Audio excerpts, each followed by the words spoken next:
गुरुर्ब्रह्मा गुरुर्विष्णु गुरुर्देवो महेश्वरा गुरुर्साक्षात् परब्रह्म तस्मै श्री गुरुवे नमः।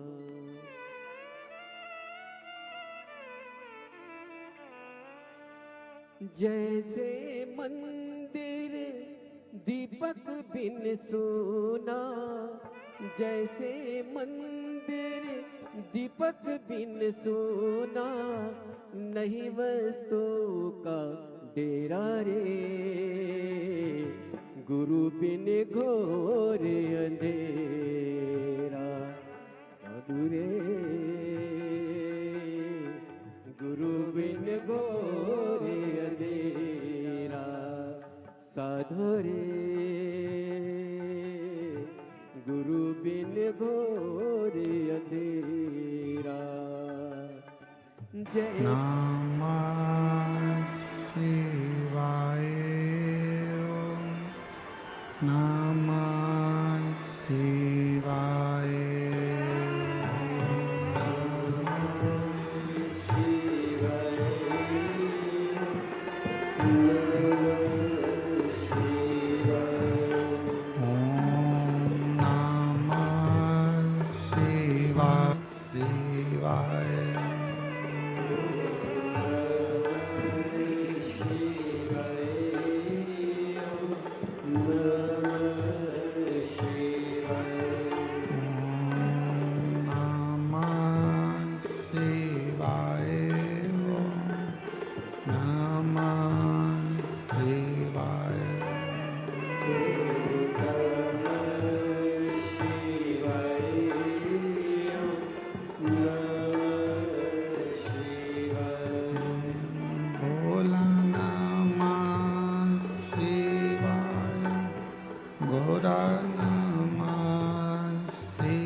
विश्वनाथ भगवान की जय, महाकालेश्वर भगवान की जय, ओमकारेश्वर भगवान की जय, वरेश्वर महादेव की जय। हर हर महादेव, हर हर महादेव, हर हर महादेव, हर। काशी विश्वनाथ ओगड़दानी त्रिकालदर्शी कैलाशी अविनाशी भगवान शिव, जिनकी पुनीत पावन पवित्र शिव महापुराण की कथा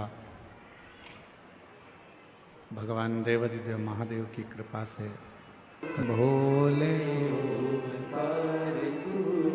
आयो शरण तिहारी शिव कथा में विराजमान सभी संत साधु ब्राह्मण जन तपस्वी जन साधक उपासक एवं सभी श्रोता भाई बहन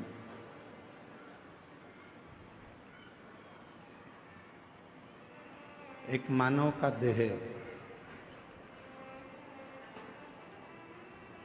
और उस मानव के देह में भगवान शिव की अविरल भक्ति,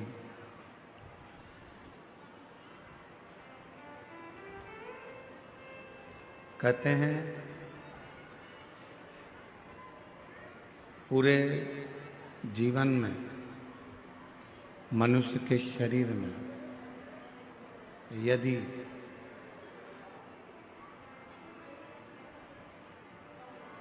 एक मिनट का भी शिव नाम हमारी जिह्वा पर आ जाता है तो हमारा संपूर्ण जन्म जो हमने मानव देह का लिया वो पूरा कृतार्थमय हो जाता है। केवल एक मानव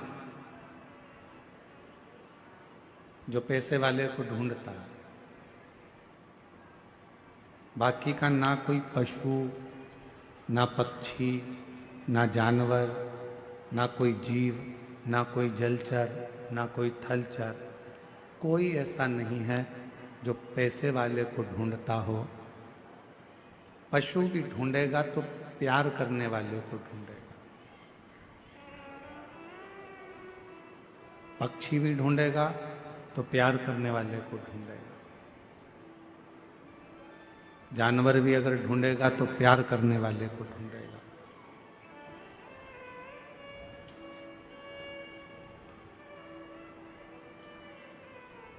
मनुष्य पैसे वाले को ढूंढता है, मानव धन वाले को ढूंढेगा, पर जानवर पशु पक्षी कभी पैसे वाले को नहीं ढूंढता। जानवर पशु पक्षी ये सब प्यार करने वाले को ढूंढते हैं कि हमें स्नेह कौन करेगा।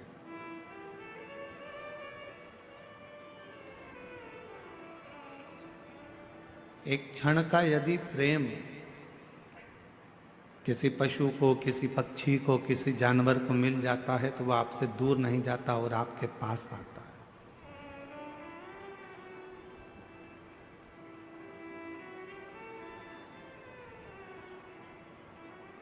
वो आपसे दूर जाने का प्रयास ही नहीं करेगा।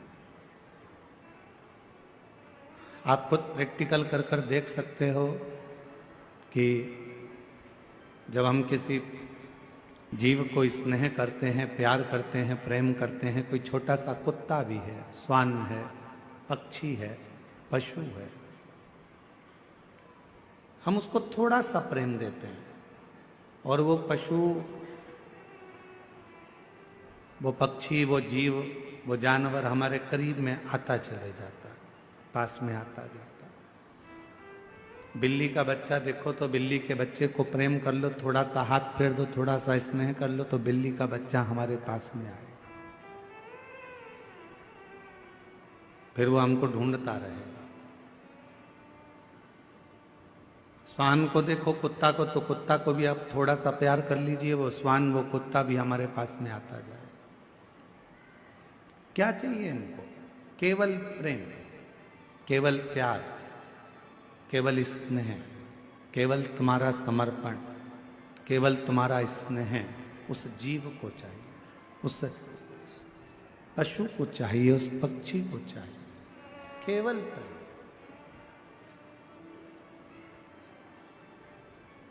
और वो प्रेम के बल पर आपके प्रति इतना समर्पित हो जाता है, प्रेम के बल पर वो आपके प्रति इतना समर्पण धारण कर लेता है कि फिर आपको दुखी नहीं देख सकता।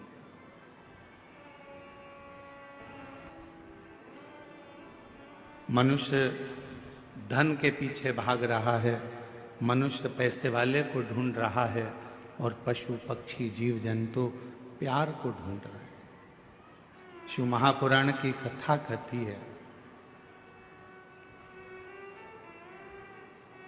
भगवान देवादिदेव महादेव का चरित्र कहता है, यदि इस पूरे संसार सागर में, पूरे संसार सागर में यदि प्रेम के बल पर अगर प्रेम मिल रहा है तो समझ लेना कि तुम जिंदगी के सबसे ज्यादा किस्मत वाले व्यक्ति हो जिसको प्रेम के बदले में प्रेम मिल रहा है। आज के जमाने में लोगों ने पैसे से प्रेम को तोड़ लिया।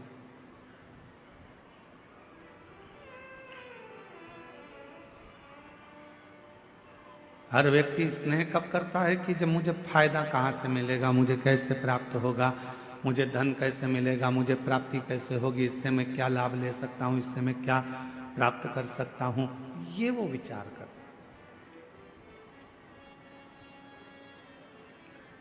पर मैंने तेरे ही भरोसे बाबा, तेरे ही भरोसे हवा बिच उड़ती जावांगी बाबा, डोल हर तो छड़ी नाम कटी जावांगी।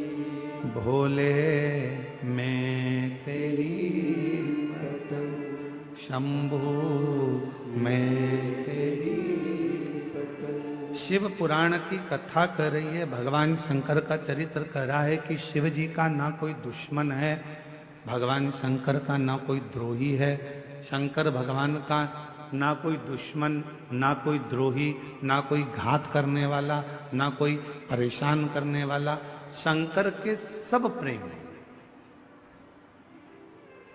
इंद्र के दुश्मन बहुत सारे मिल जाते हैं।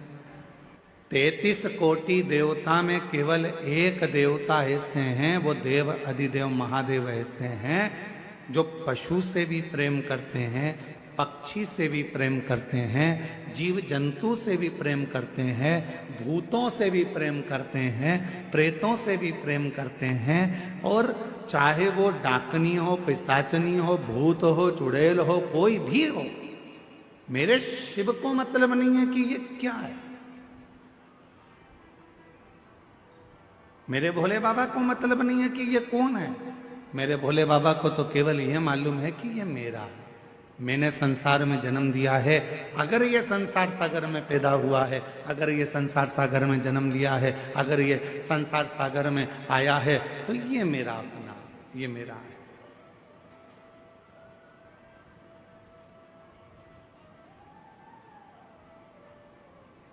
फिर इसमें कोई भेद नहीं है हमारा,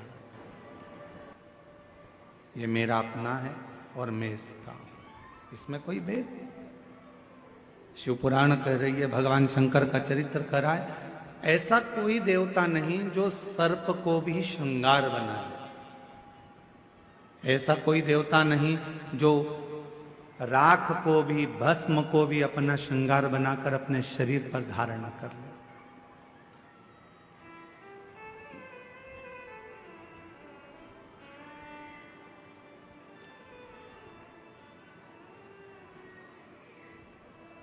ऐसा डमरू बजाने वाला कोई नहीं, मेरे बाबा से निराला यहाँ कोई नहीं, भोले बाबा से निराला यहाँ कोई नहीं।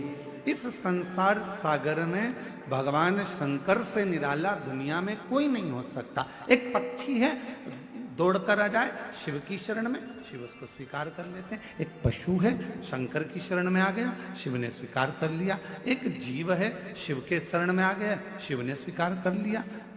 कौन है जिसको बाबा ने नहीं दिया?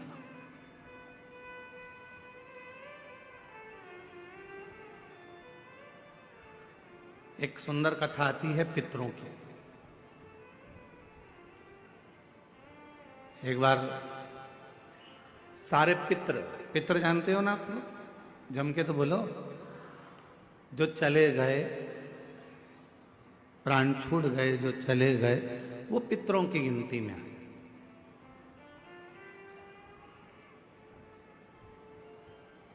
गर्भ में अगर कोई बच्चा मर गया, गर्भ से बाहर निकल कर मर गया, तो वो आहूतों की गिनती में आ गया, जो कुंवारी अवस्था में मर गया। वो कुंवारा चले गया, आहूत हो गया, कुंवारी अवस्था में चले गए। तो पितर, आहूत, ये सब भगवान देवाधिदेव महादेव के पास आ गए और भगवान शिव जी के पास आकर खड़े हो गए। शास्त्र कहता है कि 1000 वर्ष निकल गया, पितर और आहूत भगवान शंकर की सम्मुख में खड़े होकर केवल दर्शन करते रहे। उन्होंने ना कोई मंत्र जपा, ना कोई साधना करी, ना कोई व्रत करा, ना कोई उपास करा, केवल शिव को एक टकी निहारते रहे, केवल बाबा का दर्शन करते रहे, केवल दर्शन।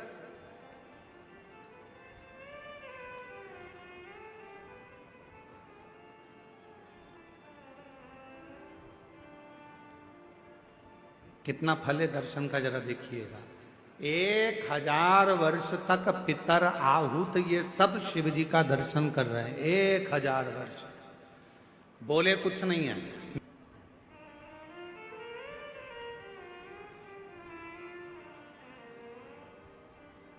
और बाबा देवादिदेव महादेव जब 1000 वर्ष की समाधि में लीन थे, नेत्र खुले नहीं थे।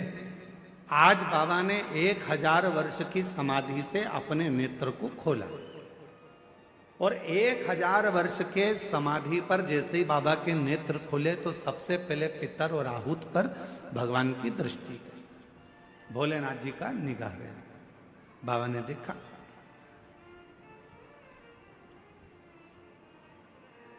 शिव जी ने पितरों को बुलाया, आहूतों को बुलाया और बुलाकर पूछा, क्यों भाई, क्या बात है, तुम यहां खड़े हो,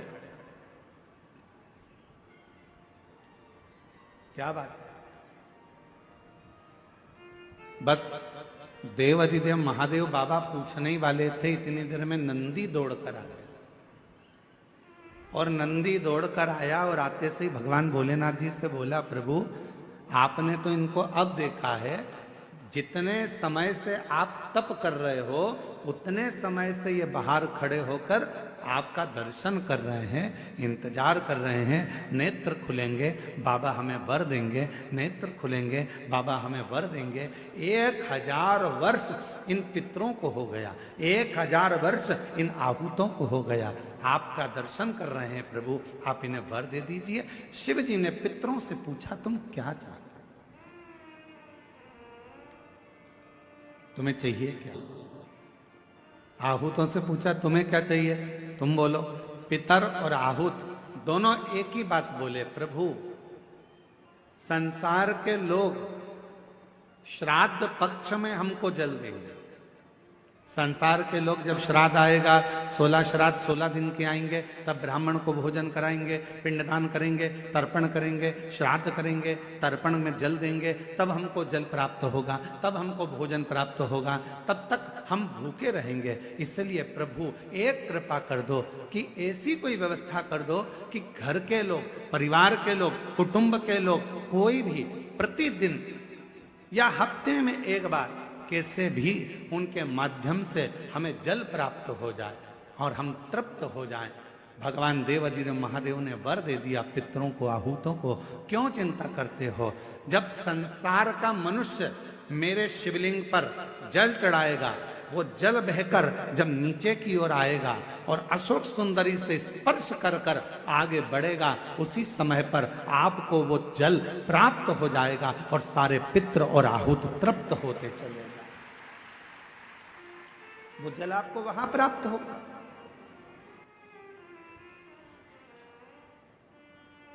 अब कई लोग कहते हैं गुरुजी हमारे यहां पितृदोष हो गए,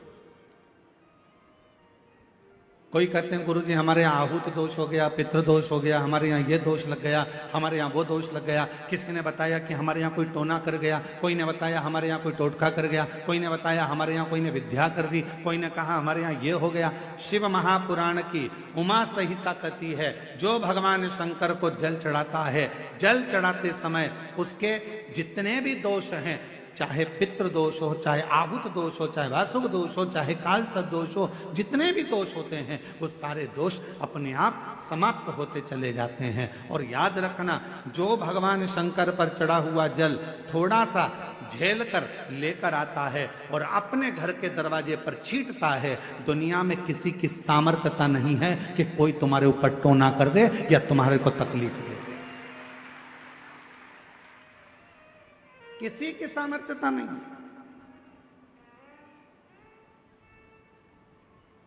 हम तो बाबा के भरोसे चलते हैं, हम तो बाबा के भरोसे चलते हैं, यमरू वाले के भरोसे चलते हम उस पर आश्रित होकर चलें। जब हम पूर्ण आश्रित हो जाएंगे तो वो हमको संभाल। क्या चाहिए मेरे भोले बाबा को? ना तो मेरे भोले बाबा को तुमसे धन चाहिए, ना मेरे भोले बाबा को तुमसे दौलत चाहिए, ना मेरे शंकर भगवान को तुमसे संपदा चाहिए, ना मेरे शंकर भगवान को तुमसे कोई प्रॉपर्टी चाहिए, ना मेरे शंकर भगवान को तुमसे कोई संपदा चाहिए। कोई तुमसे कहे कि शंकर भगवान को 1 किलो भोग रोज लगाना पड़ेगा तो समझ लेना कि बेवकूफ बना रहा।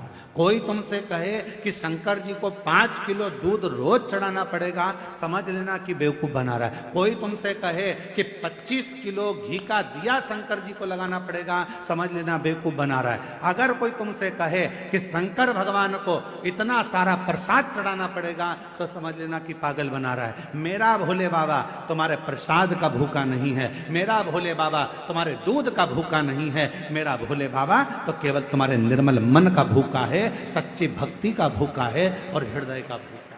तुम्हारे मन से, तुम भाव से एक चावल का, मात्र एक चावल का दाना यदि शंकर भगवान को समर्पित करते हो, शिव उसको स्वीकार करते हैं। आप 1 लोटा जल शंकर भगवान को समर्पित करते हो, शिव उसको स्वीकार करते हैं। आप 1 चम्मच में से भी आधी चम्मच यदि देसी गाय का, हमारी वेद लक्षणा देसी गाय का यदि दूध आधी चम्मच से भी आधी चम्मच यदि आप शिव को दे रहे हो, शिव स्वीकार कर रहे हैं। फिर आप केमिकल का दूध मत चढ़ाओ, थैली का दूध मत चढ़ाओ, ये इधर उधर से आया हुआ दूध भगवान को मत चढ़ाओ।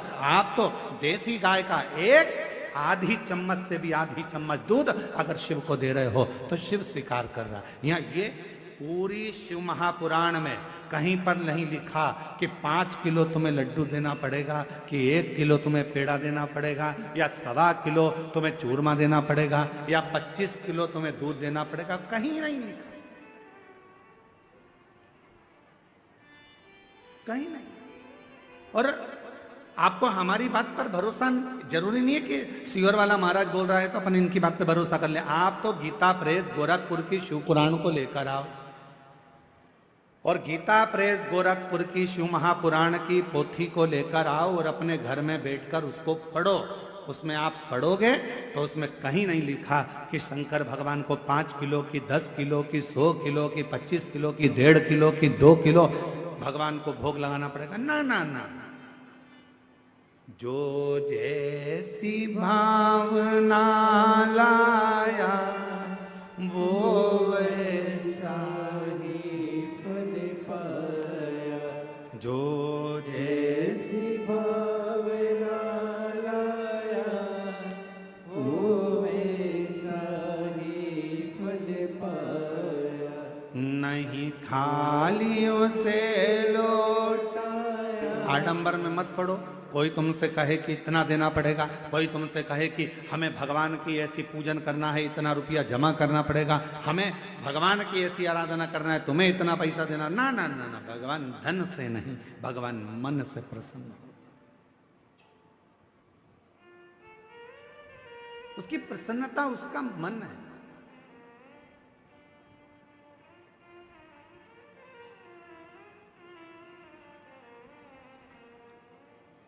शिव पुराण शिवरात्रि का प्रसंग ध्यान से सुनना जरा।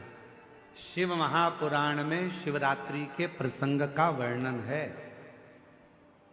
एक भील के ऊपर, वन में रहने वाला वो भील के ऊपर कर्जा हो गया था। कर्जा,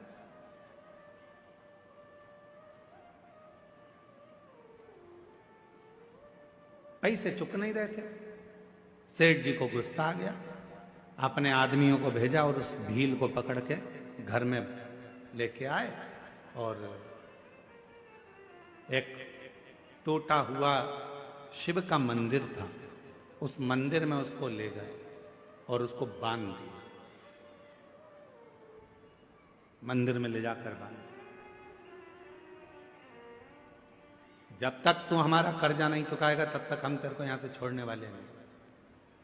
भील रोने लगा, सेठ जी मत मेरे को बांधो, मैं हाथ जोड़ता हूं सेठ जी, मैं आपका पूरा कर्जा चुका दूंगा। सेठ जी मैं आपके पांव पड़ता हूं, मुझे छोड़ दो।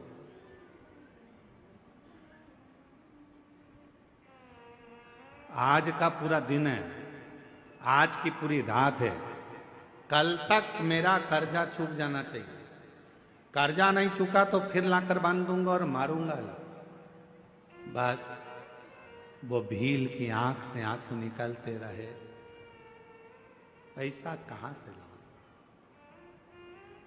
मैं तो थोड़ा बहुत जीव जंतु को मारकर मांस एकत्रित कर कर लोगों का वो बेच देता हूं और उसी का धन इकट्ठा हो जाता है। अभी तो 8 दिन हो गए, रोज बन जाता हूं पर कोई जीव जंतु भी नहीं मिलता जिसको मारकर मैं उसका मांस बेचूं और मुझे पैसा मिल जाए। कहां जाऊं, कहां जाऊं, क्या करूं? रो रहा, आंखों से आंसू बह रहा, नेत्रों से नीर बह रहा। आज पानी की छाजल भरी बेलपत्र के वृक्ष के ऊपर रात्रि के समय चढ़ गए। मालूम नहीं है कि आज शिवरात्रि है, उसको ज्ञात नहीं है कि आज शिवरात्रि है।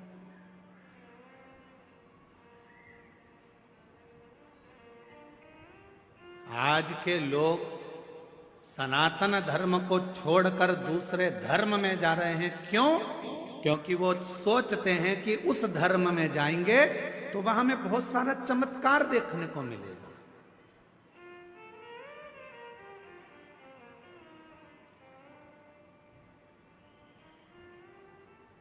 उस धर्म में जाएंगे तो हमको ना जाने थोड़ा थोड़ा कुछ अच्छा देखने को मिलेगा। उनके भगवान प्रबल हैं, उनके भगवान ऐसे कर दिए, उनके भगवान ने ऐसा। अरे भाई, हमारे शास्त्रों को अध्ययन करो, पढ़ो, सुनो, मालूम पड़ेगा कि सनातन धर्म से बड़ा दुनिया में कोई धर्म ही नहीं है, कोई धर्म नहीं। और पहले तो हम किसी को भी ये धर्म मानते ही नहीं है, हमें मतलब ही नहीं, हमें तो केवल सनातन धर्म ही एक धर्म है। बाकी का जितने भी तुमको नजर आते हैं दूसरे ये धर्म नहीं है, ये तो एक पंथ बना दिया है। नहीं, ये धर्म की गिनती में नहीं आते। इनको हम सनातन धर्म के अंतर लेते ही नहीं, हम इनको धर्म मानते ही नहीं।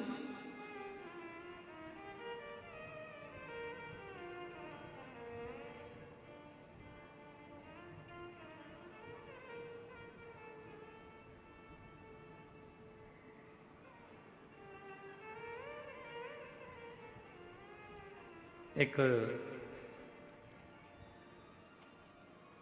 व्यक्ति ने देवघर में एक प्रश्न किया, क्यों गुरुजी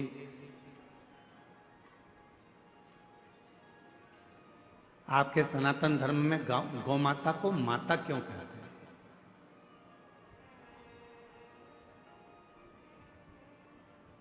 गाय को माता क्यों कहते हैं? हमने कहा भाई तुम सनातनी नहीं हो? कहा नहीं, हम दूसरे को मानते हैं। हमने कहा ठीक है,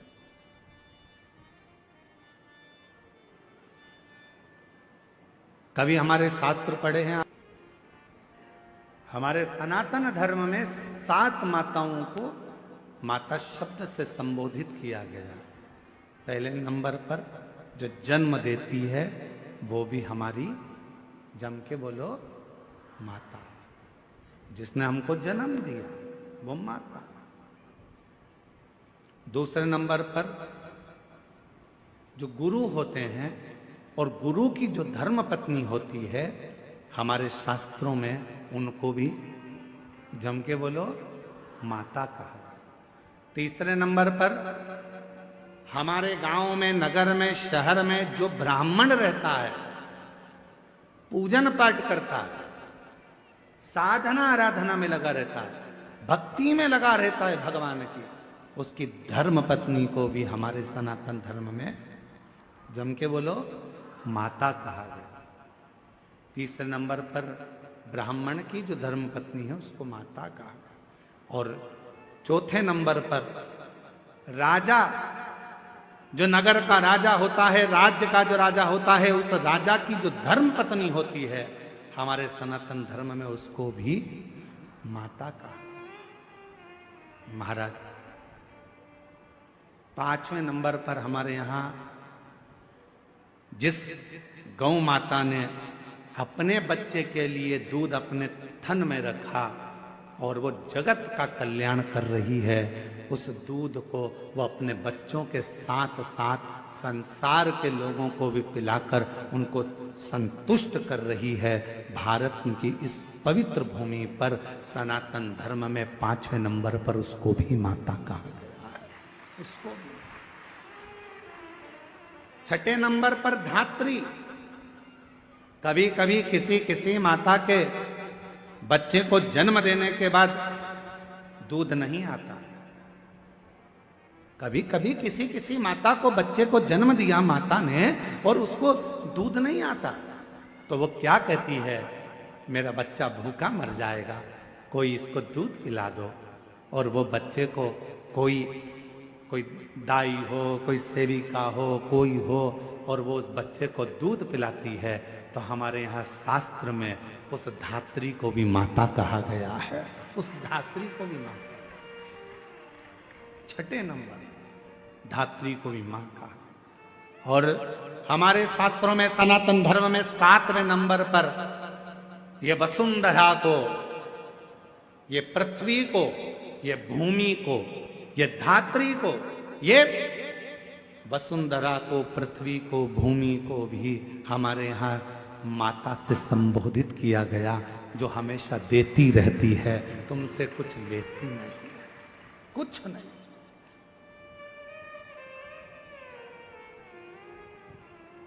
कुछ भी नहीं है, वो तो केवल दे रही है।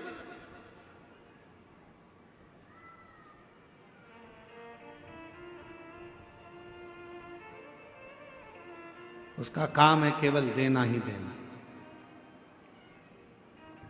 क्या देती है गौ माता? आपसे दरवाजे पर खड़े होकर मात्र एक रोटी की चाह करती है गौ माता। दरवाजे पर आकर गौ माता कब खड़ी होती है? शिव महापुराण की कथा कहती है, यदि तुम्हारे घर के दरवाजे पर मुख कर कर गाय तुम्हारे घर की ओर देखती है, गौ माता तुम्हारे घर की ओर मुख कर कर जब खड़ी होती है और उसकी श्वास जब तुम्हारे घर के अंदर जाती है, तुम अंदर जाकर एक रोटी लाकर उसको देते हो, उतनी देर में वो खड़ी खड़ी अपनी श्वास को तुम्हारे घर के अंदर छोड़ती है। अर्थात तुम्हारे यहाँ कोई बहुत बड़ा दुख आने वाला था, तो वो गौ माता अपनी श्वास से अंदर शिव की स्तुति करती है, श्वास को छोड़कर जो दुख आने वाला है उसको निगल लेती है, और वो गौ माता एक रोटी लेकर तुम्हारे दरवाजे से चली जाती है। चलिए, आज कितना कितना गौ माता को बचाने के लिए, गौ माता की सुरक्षा के लिए प्रयास कर रहे हैं। क्यों बचाना चाहते हैं? उनको बचाने का केवल एक कारण है कि जो गौ माता जगत में आकर जिसके अंतर्गत 33 कोटि देवता विराजमान होते हैं, वो गौ माता हमारे घर के सारे दुख को हर लेती है, सारे सुख प्रदान करती है। तो हमारे यहाँ शिव महापुराण की कथा कहती है, 7 माता हैं। जो जन्म देने वाली है वो भी माता है, गुरु की जो पत्नी है वो भी माता है, ब्राह्मण की जो पत्नी है वो भी माता है, राजा की जो पत्नी है वो भी माता है। गौ माता को माता कहते ही हैं, और धात्री जो दूध पिलाई है वो भी माता है। और यहाँ शास्त्र कहता है, जो पृथ्वी हमेशा देती ही रहती है, जो वसुंधरा हमें प्रदान करती रहती है, वो भी माता, वो भी। हम इनका ऋण कभी नहीं चुका सकते, हम इनका ऋण नहीं चुका सकते।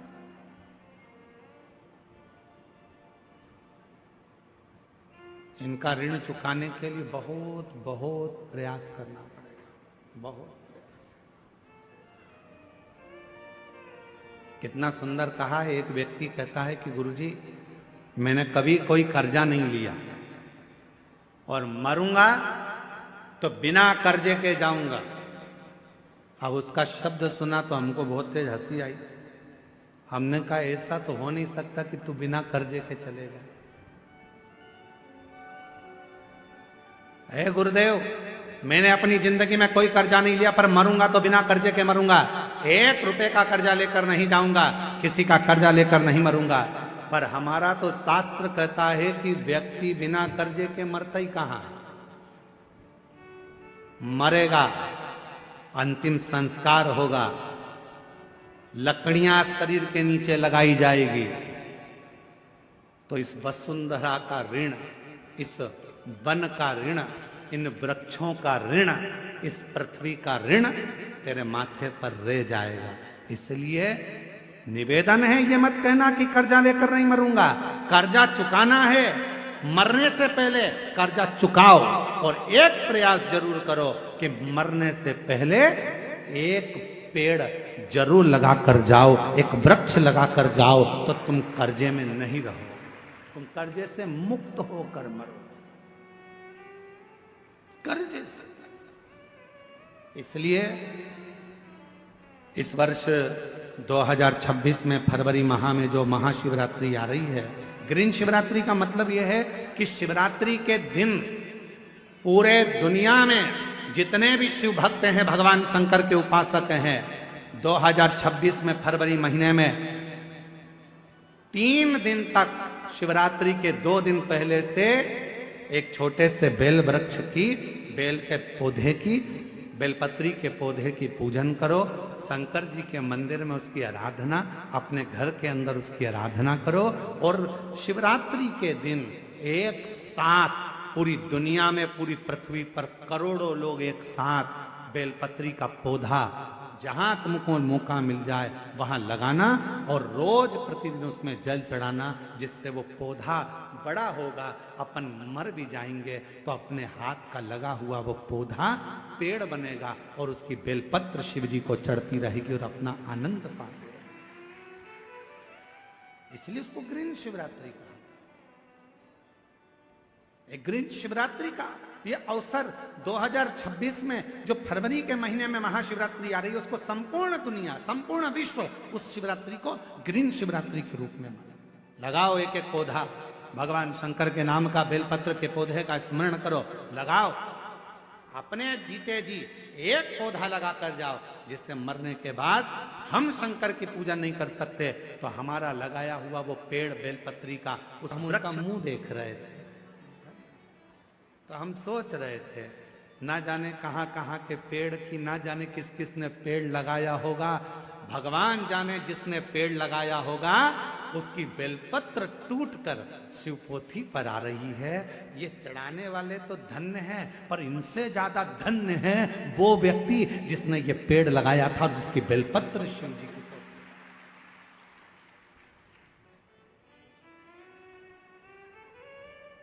अब कई लोग कहते हैं सावन के महीने में, हमने सुना था कि एक व्यक्ति ने नियम लिया है पूरे सावन के महीने में 1.25 लाख रोज बेलपत्र शंकर जी को चढ़ाता है। 1.25 लाख। हमने कहा एक बार मिला उसको जो 1.25 लाख बेलपत्र शिव जी को चढ़ाता है। फिर वो हमसे मिला, हमने उसको प्रणाम किया, हमने कहा धन्य आप, 1.25 लाख बेलपत्र चढ़ाते हो शंकर भगवान को। हाँ गुरु जी, और आज से नहीं चढ़ा रहा हूं, 5 साल हो गए चढ़ाते चढ़ाते। हमने कहा ठीक है, अब ये बताओ 1.25 लाख बेलपत्र आप शिव जी को चढ़ाते हो, आपने कितने बेलपत्री के पेड़ लगाए?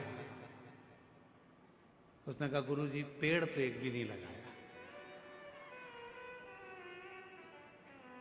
पेड़ एक भी नहीं लगाया।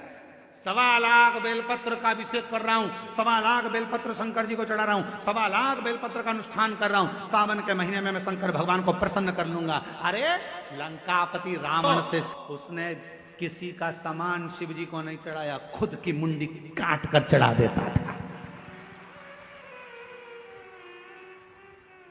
स्वयं की शीश काट कर शिव जी को देता था। तुम कुछ नहीं कर सकते। 1.25 लाख बेलपत्र का नियम लिए हो तो पहले 1.25 लाख बेलपत्र के लिए कम से कम 2-5 हजार पेड़ तो लगाओ। पेड़ लगाओगे फिर बेलपत्र निकालो, फिर शिव जी को चढ़ाओ। दूसरे के लगे लगाए पेड़ में से दूसरे का फ्रिज खोल कर दूध निकाल कर चाय बना के पी गए तो चोटे कहलाओगे।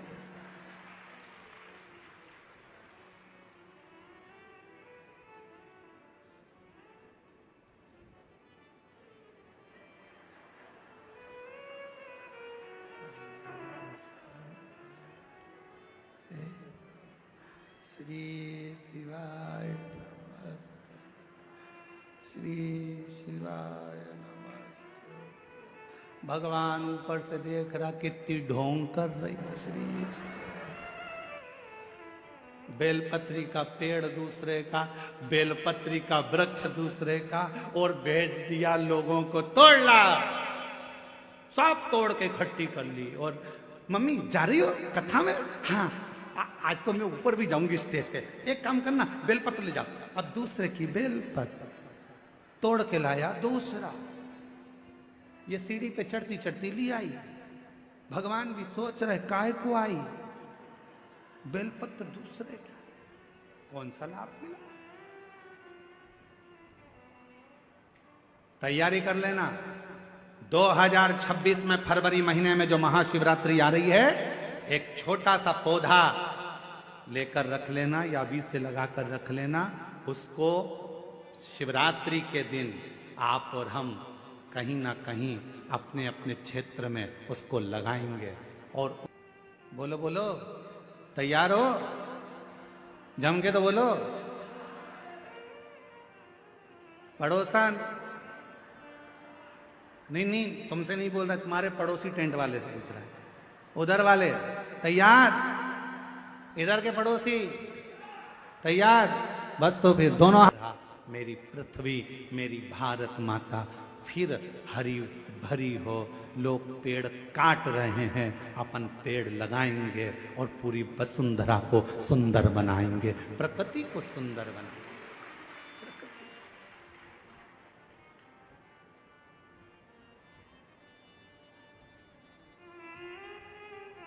शिव है, शंकर, मां मां शिव कथा कर रही है, भगवान शंकर का पवित्र चरित्र कर रहा है। भगवान देवादिदेव महादेव की पवित्र कथा कर रहा है। शिव को तुमसे कुछ नहीं चाहिए।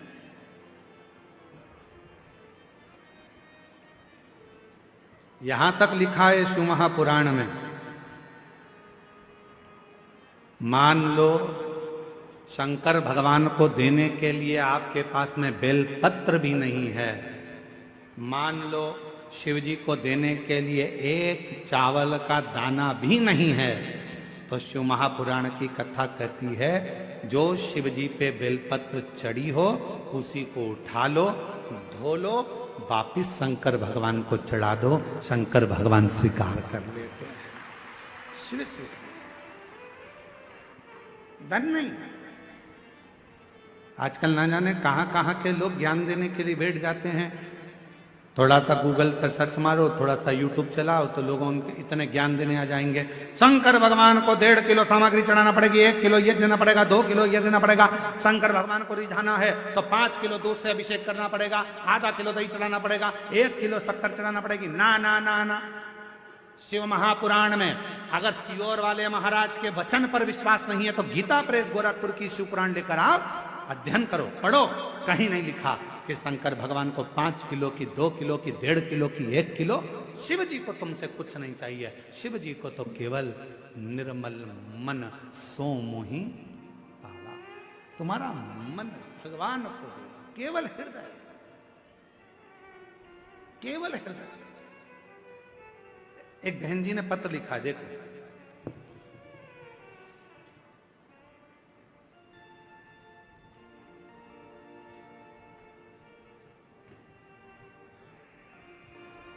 मैं भगवती मांडवी, पति श्री मुकेश मांडवी।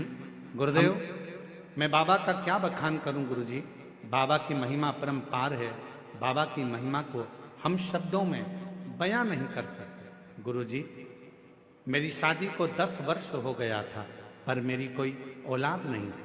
हमने जगदलपुर में, धमतरी में, रायपुर में डॉक्टरों के पास बहुत इलाज करवाया, महाराजों के पास, पंडितों के पास भी गए, लेकिन कोई, महाराजों के पास, पंडितों के पास भी गए, लेकिन कोई फायदा नहीं। फिर मैं 2-3 दीदी लोगों ने मुझे शिव महापुराण के बारे में जानकारी दिया। टीवी में मैंने कथा सुनना चालू किया। फिर आपने उपाय बताया था गुरुदेव कि तुम रुका जी माता जी के नाम से सफेद आंकड़े की जड़ का प्रयोग किया। फिर मैंने पशुपतिनाथ का व्रत किया, उपवास चालू किया। पूरे 5 व्रत पूरा करने के बाद 3 महीने के बाद बाबा ऐसी कृपा करा कि मेरा गर्भ ठहर गया, जिससे जुड़मा बच्चे थे, जिसमें बाबा मैं क्या वर्णन करूं, एक बच्चा तो खराब हो गया था और दूसरे का भी डॉक्टर ने मना कर दिया था। जब डॉक्टर ने मना करा, फिर बहन जी ने कहा, एक ने, शिव जी के मंदिर जाना चालू कर, 1 लोटा जल चढ़ाना चालू कर। मैं रोज मंदिर जाती, 1 लोटा जल चढ़ाती और रोज उस जल को पीना चालू कर दी। बाबा की ऐसी कृपा हो गई गुरुदेव कि धीरे धीरे बच्चा पूर्ण हुआ और रायपुर के हॉस्पिटल में बाबा की कृपा से बच्चे ने जन्म लिया। आज मेरा बच्चा पूर्ण तरह से स्वस्थ है। मैं बाबा को यहाँ प्रणाम करने के लिए आई हूँ। 10 साल के बाद बाबा ने दिया। गुरुदेव ना जाने कितना कितना लोग बताए कि यहाँ इतना पैसा दो, वहां ऐसा करो, वहां ऐसा चढ़ाओ, सब कुछ करा, पर उसका कोई फल नहीं है। मैं फिर निवेदन करूं, मेरा भगवान कभी नहीं कहता कि तुम इतना धन दो, मेरा भगवान कभी नहीं कहता कि तुम इतना पैसा दो, मेरा भगवान कभी नहीं कहता कि तुम इतना इतना भोग लगाओ। मेरा भगवान तो कहता है कि हृदय से मुझे पुकार लो, तेरी खाली झोली भले 10 साल की क्यों ना हो, मैं भर ही दूंगा। आप दिल से उसको पुकारो। तुम्हारे धन से शिव प्रसन्न नहीं हो सकता, तुम्हारी संपदा से शिव प्रसन्न नहीं हो सकता, तुम्हारे बंगले से शिव प्रसन्न नहीं हो सकता। शंकर को प्रसन्न करने के लिए केवल तुम्हारा भाव शुद्ध चाहिए, शुद्ध। कहां से लाऊं लड्डू, कहां से लाऊं पेड़ा। शिव को कुछ नहीं चाहिए। शंकर भगवान तो केवल तुम्हारा 1 लोटा जल सारी समस्या का हल। 1 लोटा जल हमारी जिंदगी को बदल देता। 1 लोटा शंकर को नहीं चाहिए। रखो तुम्हारे पास।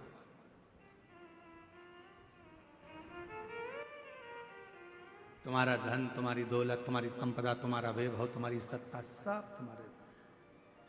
शिव को दौलत से मत रिझाओ, शंकर भगवान को वैभव से मत रिझाओ।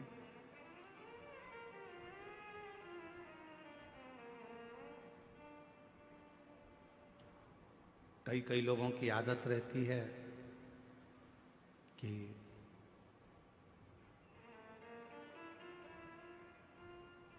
मेरे पास इतना धन है, मैं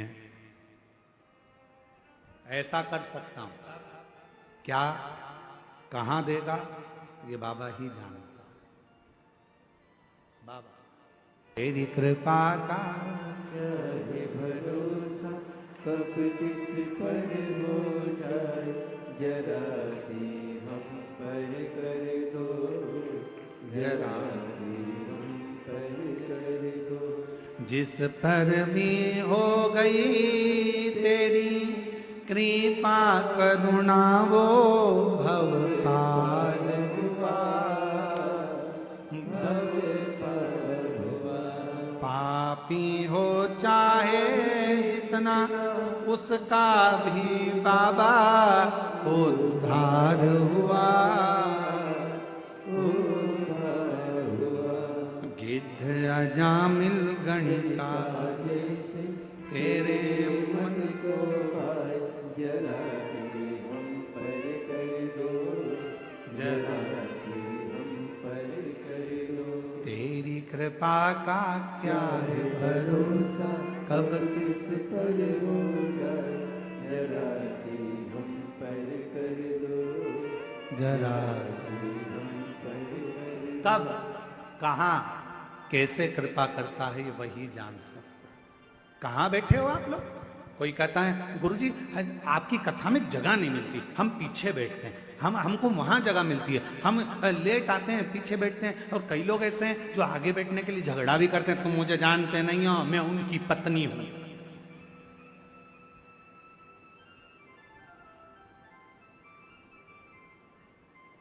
अब दरवाजे पे तो सारे पुरुष खड़े होते हैं और तुम चिल्ला कर कहती हो तुम मुझे जानते नहीं हो, मैं उनकी पत्नी हूं। और अगर वो कह दे तो तू भी मुझे नहीं जानती, मैं उसका पति हूं।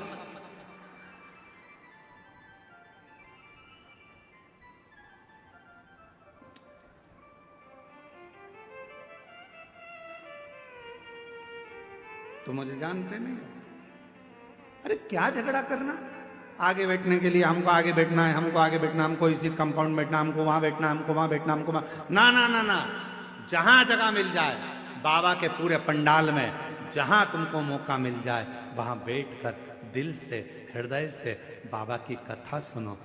आरती हो, आरती के बाद जब उठो वहां की मिट्टी को अपने मस्तक पर चढ़ाओ, हृदय से लगाओ, बाबा से झोली पसार कर प्रार्थना करो, बाबा मेरे दुख काट देना, बाबा बहुत तकलीफ में हूं, मेरे कष्टों को मिटा देना, बाबा तेरी कृपा बनाना। सुना है पंडाल में बैठकर कथा सुनने वाले को तो 3 महीने में जो मांगो वो दे देता है। बाबा मैं भी तेरे दरवाजे पर कथा सुनने आई हूं, हे मेरे भोलेनाथ कृपा करना, मेरी झोली खुशियों से भर देना, ऐसी कृपा करना। उससे प्रार्थना करो, उससे विनय करो, उससे निवेदन करो।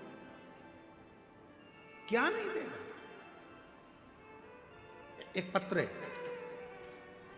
अनिमा रक्षित, स्वामी प्रताप कुमार रक्षित।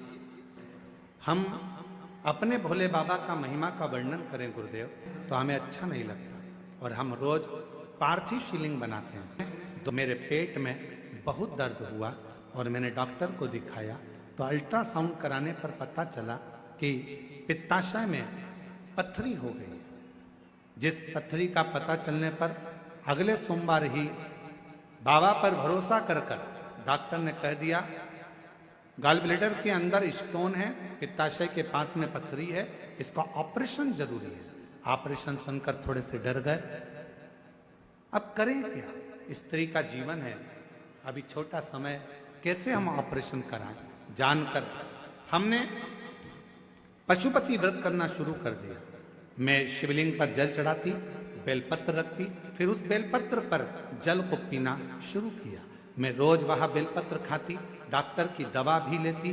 3 सोमवार पूरे करने के बाद मेरे ऑपरेशन की तारीख तय हुई। ऑपरेशन के लिए सारे टेस्ट करवाए और नर्सिंग होम में भर्ती हो गई। डॉक्टर ने फिर से अल्ट्रासाउंड करा, अल्ट्रासाउंड कराकर देखा तो मेरे पेट में पथरी थी ही नहीं। डॉक्टर ने कह दिया आपकी पथरी तो गल चुकी है, अब ऑपरेशन की जरूरत नहीं, अब ऑपरेशन की जरूरत नहीं।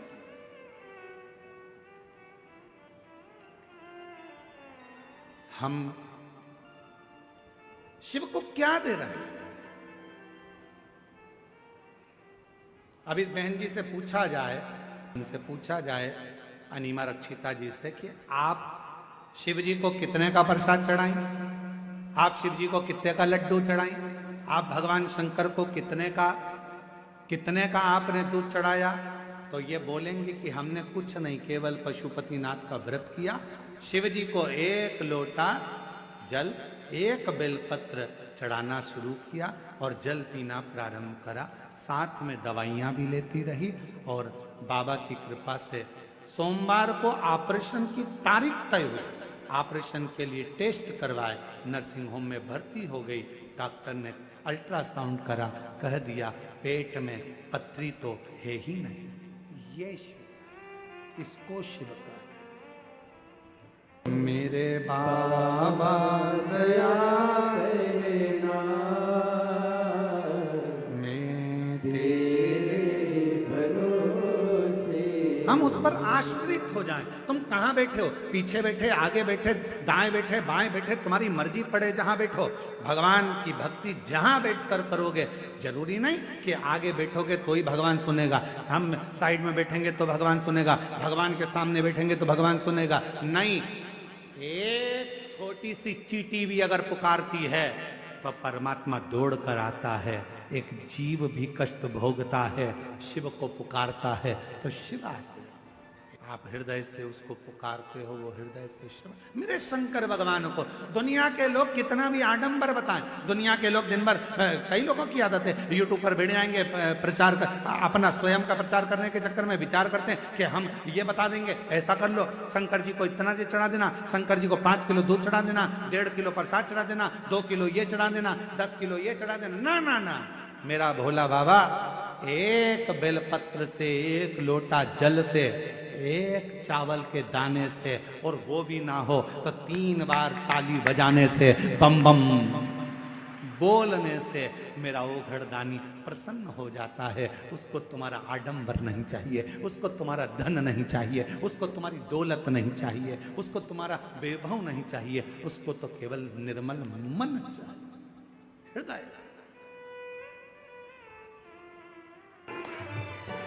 तेरे संग में रहूंगी ओ भोलेनाथ, तेरे संग में रहूंगी ओ भोलेनाथ, तेरे संग में रहूंगी ओ भोलेनाथ, तेरे संग में रहूंगी ओ भोलेनाथ, मेरे ओ भोलेनाथ, ओ भोलेनाथ, मेरे पवित्र कथा कह रही है, शिव महापुराण की कथा वर्णन कर रही है, शिव तत्व कह रहा है।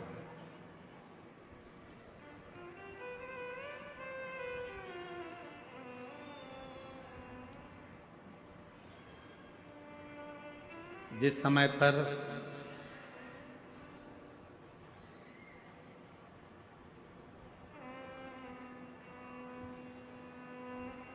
दक्ष प्रजापति के घर में कई बेटियों का जन्म हो चुका था, कई बेटियां जन्म ले चुकी,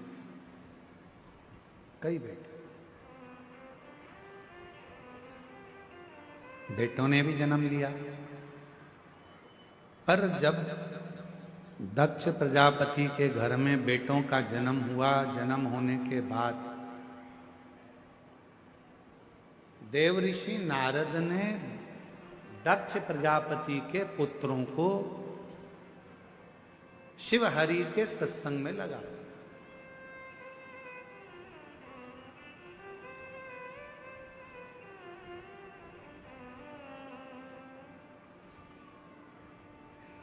जैसे ही बेटे भगवान देवादिदेव महादेव के सत्संग में, हरि के सत्संग में, भगवान के सत्संग में लग गए, दक्ष प्रजापति को बड़ा गुस्सा आया और दक्ष प्रजापति को लगा कि मेरे जो बेटे थे, जिनको सृष्टि की रचना के लिए आगे बढ़ाना था, पृथ्वी को सृष्टि की रचना करना थी, वंश बढ़ाना था, और वही भगवान के सत्संग में लग गए, भजन में लग गए। अच्छा नहीं लगा दक्ष प्रजापति, ठीक नहीं लगा।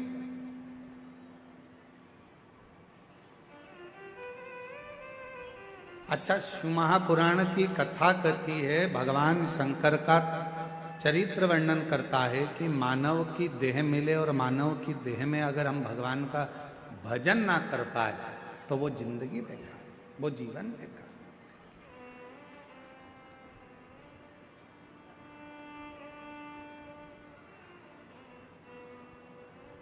अब भी हाल भूख लग रही है, बहुत तेज भूख लग रही है, और भोजन ना मिले, और वो भोजन मिले तुम्हें रात्रि को 9 बजे, तो वो भोजन किस काम का? बोलो तो जम के, सही है कि गलत है? समय पर भोजन ना मिले तो भोजन किसी काम का नहीं होता। समय पर पानी ना मिले तो वो पानी किसी काम का नहीं होता। समय पर दवा ना मिले तो वो दवा किसी काम की, किसी काम की। समय पर ऑक्सीजन की जरूरत है और वो ऑक्सीजन ही ना मिले तो वो गाड़ी किस काम की? समय पर जमीन ना मिले, बंगला ना मिले, तो वो जमीन और बंगला, अब मालूम पड़े बंगला भी मिला, जमीन भी मिली, जब तुम्हारा शरीर थर थर थर थर कांपने लगा, मुंडी भी हिलने लगी, चेहरा पूरा हिल रहा है, हाथ पैर हिल रहे हैं, कमर झुक गई है, और फिर बच्चे कहें कि पिताजी माताजी मैंने तुम्हारे लिए एक जोरदार बंगला बनाया है, बंगले में तुम्हारे लिए एक कमरा बनाया है, कमरे में मैंने तुम्हारे लिए एसी लगाया है, फ्रिज रखा है, ये रखा है, वो रखा है, तो फिर वो कमरा किसका? अच्छा तुमसे पूछे, ईमानदारी से बताना, सब जरा अच्छे से बोलना।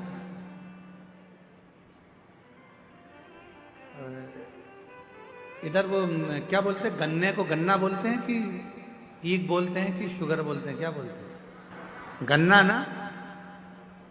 गन्ना खाने का मजा कब है? जब मुख में दांत हो और मालूम पड़े पूरा सोफा सेट ही निकल गया।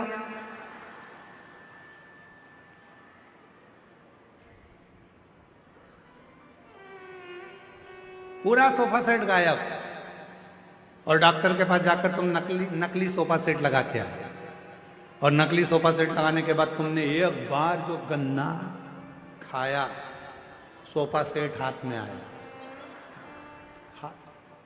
तो फिर वो गन्ना खाने से मतलब क्या? समय पर भोजन ना मिले तो भोजन बेकार है, समय पर पानी ना मिले तो पानी बेकार है, समय पर दवा ना मिले तो दवा बेकार है, समय पर ऑक्सीजन ना मिले तो ऑक्सीजन बेकार है, समय पर गाड़ी ना मिले तो गाड़ी बेकार है, समय पर दांत ना मिले तो फिर वो गन्ना, वो चना भी बेकार है। और मनुष्य शरीर में समय पर यदि शिव महापुराण की कथा ना मिले तो वो मानव देह भी बेकार, उस मानव देह का कोई अगर ये मानव देह मिली और आप भगवान की भक्ति में एक पत्र है, पत्र अच्छा है, देखिए।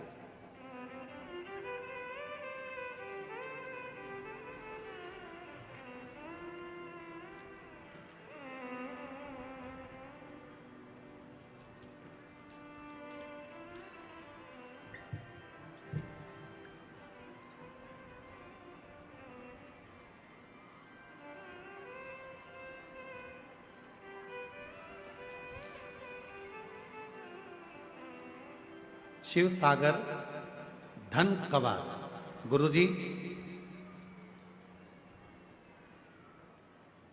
बेटे की शादी हो गई, कथा के पंडाल में बैठकर मांगने का फल क्या होता है गुरु? मेरी बहू हमेशा कहती थी, मम्मी मैंने इतनी पढ़ाई करी है, क्या मैं कभी जज बन सकती हूँ? क्या मैं कभी जज बन जाऊंगी माँ? मैंने अपनी बहू से एक ही बात कही, वो सियोर वाला बाबा कहता है, अगर दिल से पढ़े हो, मेहनत को 4 गुना करा है, रात दिन एक करा है, और अगर कथा के पंडाल में बैठकर कहीं कथा सुनी है तो उसका फल जरूर मिलेगा। आज मैं बाबा को धन्यवाद देने आई हूँ, मेरी बहू ने भी आपकी कथा पंडाल में बैठकर श्रवण करी, खूब मेहनत करी, और आज बाबा की कृपा से मेरी बहू जज बन गई। मैं बाबा को यहाँ धन्यवाद देने के लिए, आज मेरी बहू जज बन गई गुरुदेव। विश्वास नहीं था किसी को भी कि ये जज बनेगी, और आज बाबा की कृपा से शिव महापुराण की कथा क्या देती है, पंडाल में बैठकर कथा सुनने का फल क्या है, पंडाल में कथा सुनने का क्या फल है, आज मैं छाती ठोक कर कहती हूँ कि मेरा बाबा खाली नहीं भेजता है गुरुदेव। जज भी बनी, बाबा की कृपा से बेटा भी हो गया, ये शिव कृपा। एक पत्र और है, मैं गंगाबाई तारमा ठाकुर गुरुदेव, मेरी पुत्री कविता ठाकुर जो कि सालों से सरकारी नौकरी की तैयारी कर रही थी परंतु सफलता नहीं हो पा रही थी, मेरी पुत्री ने सुना कि पंडित प्रदीप मिश्रा जी कहते हैं शिव महापुराण कथा में कि शिवालय में जाएं, शिव को 1 लोटा जल चढ़ाएं। गुरुजी, मेरी बेटी ने जल चढ़ाना प्रारंभ करा, मेरी बेटी पुत्री, अब मेरी बेटी सरकारी शिक्षक के पद पर नियुक्त हो गई है। मैं बाबा को यहाँ धन्यवाद देने के लिए आई हूँ। तीसरा पत्र है,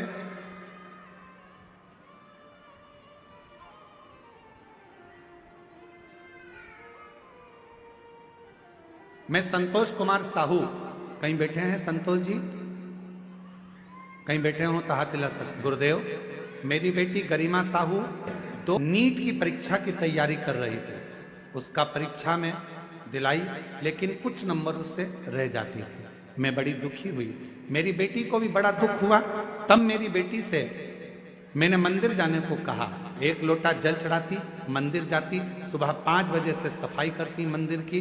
4 साल से मंदिर में झाड़ू पोछा लगा रही है और बाबा से प्रार्थना कर रही है। आज मैं बाबा को धन्यवाद देने के लिए आई हूं कि मेरी बेटी जो हिम्मत हार चुकी थी, मैंने उस बेटी से कहा, सियोर वाला बाबा कहता है खूब मेहनत कर, 4 गुना पढ़ाई कर, और आज बाबा की कृपा से मेरी बेटी नीट में सिलेक्ट हो गई और में दुर्ग मेडिकल कॉलेज में उसका चयन हो गया। वो MBBS की पढ़ाई कर रही है, डॉक्टर बन रही है। मैं बाबा को यहाँ धन्यवाद देने के लिए आई हूं। ये शिव है, इसको शंकर का क्यों भटके हम? हृदय से जो कहा जाए, मेरे बाबा को, मेरे भोलेनाथ को, मेरे शंभू को, मेरे त्रिकालदर्शी को, मेरे कैलाशी को, मेरे अविनाशी को, मेरे भोलेनाथ, मेरे महाकाल राजा को तुम्हारा धन, तुम्हारा वैभव, तुम्हारा सत्ता नहीं चाहिए। मेरे शंकर को तो केवल एक लोटा जल सारी समस्या, केवल जल। तुम्हारे गांव में शंकर जी का मंदिर, कहते हैं शिव महापुराण के कुमार खंड में लिखा है, जिस नगर में, जिस क्षेत्र में, जिस कॉलोनी में, जिस सोसाइटी में, जिस गांव में, जिस नगर में शंकर भगवान का शिवलिंग नहीं होता है, जिस गांव में शंकर का कोई मंदिर, कोई शिवलिंग नहीं होता है, उस गांव की, उस शहर की, उस कॉलोनी की, उस सोसाइटी की कभी उन्नति नहीं होती है। अगर आप अपने गांव को, अपने शहर को श्रेष्ठ बनाना चाहते हो तो एक शंकर भगवान का शिवलिंग जरूर स्थापित करो और उस पे एक लोटा जल सब गांव गांव में शंकर होना। और हमारा निवेदन है, जिसको शिवलिंग ना मिले, सीहोर आओ, कुबेरेश्वर धाम से निशुल्क आपको शिवलिंग और नंदी प्रदान किया जाएगा, आप लेकर जाओ और स्थापना। शिव के बिना सब सब सब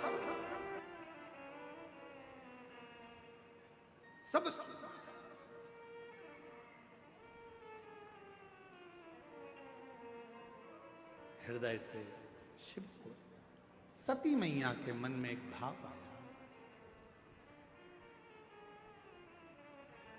दक्ष प्रजापति के घर में जो बेटे जन्मे थे, नारद जी ने उनको भी सत्संग में लगा दिया, वो भी सत्संग करने लगे। दक्ष प्रजापति को बड़ा गुस्सा आया, मेरे बेटों को तुमने सत्संग में लगा दिया।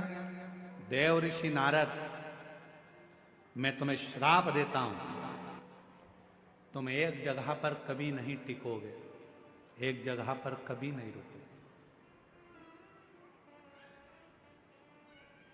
किसी किसी को श्राप लगा होता है,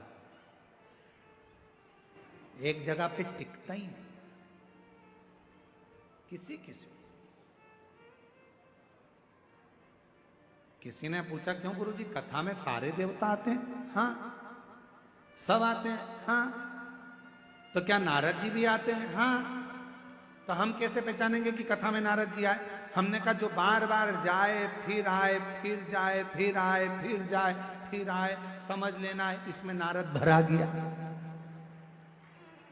नारद को अलग से ढूंढने थोड़े जाओगे, नारद फिर जाएगा, फिर आएगा, फिर जाएगा, फिर आएगा, फिर कोई काम, फिर गया, फिर आया, फिर गया, फिर आया, समझ। तो उसको पहचान जाओ तो सिर पे पल्लू लेके उसके पांव पड़ लो, नारद तेरे हाथ जोड़ू, बैठ जा, तेरा हाथ जोड़ती, पांव पड़ती, बैठ जा। कहाँ इधर उधर भटक रहा, क्यों भटकना? बड़ी मुश्किल से, ना जाने कौन कौन से पुण्य करे होंगे, शिव महापुराण की कथा पहुंची है, पहुंची है।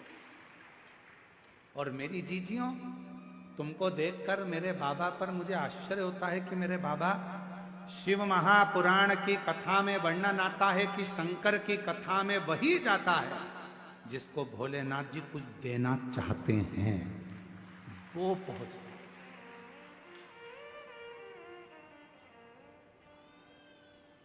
शिव को आपको कुछ देना होगा, इसलिए बाबा आपको बुला लिया। महाराज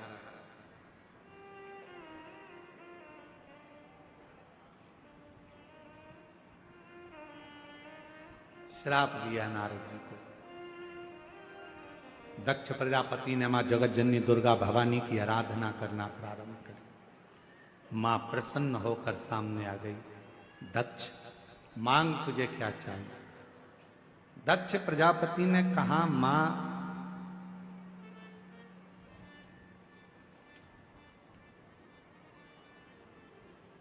यदि देना चाहती हो तो आपके जैसी एक बेटी का और मेरे घर में जन्म हो जाए। आपके जैसी एक पुत्री मेरे घर में जन्म हो। मां दुर्गा भवानी ने कहा, दक्ष प्रजापति, कहां तेरे लिए लड़की ढूंढने जाऊंगी तेरे घर में जन्म लेने के लिए? मैं स्वयं तेरे घर में तेरी धर्म पत्नी प्रसूति के गर्भ से मैं स्वयं तेरे घर में बेटी बनकर, सती बनकर जन्मी। मेरा नाम सती होगा। सती? हां, पर सुन दक्ष प्रजापति, तेरे घर में मैं बेटी बनकर जन्म तो ले लूंगी, पर तू मुझे समझ नहीं पाए। बहुत कठिन होता है समझना, बहुत कठिन। बेटा बाप को नहीं समझ पाता है, बाप बेटे को नहीं समझ पाता है, पत्नी पति को नहीं समझ पाती है, पति पत्नी को नहीं समझ पाता है, बच्चे माँ बाप को नहीं समझ पाते हैं, माँ बाप बच्चों को नहीं समझ पाते हैं, बहन भाई को नहीं समझ पाता, भाई बहन को नहीं समझ पाता, पड़ोसी पड़ोसी को नहीं समझ पाता। समझ में व्यक्ति को कब आता है? जब वो चला जाता है तब याद आती है वो था तो ऐसा काम हो जाता था। जीते जी समझो, जीते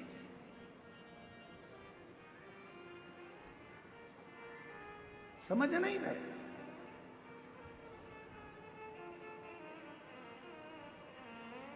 एक पिताजी अपने बेटे को रोज चिल्लाते थे, बनो तो श्रवण बनो, कहां इधर उधर भटकते रहते हो? बनो तो राम बनो, कहां यहां भटकते रहते हो?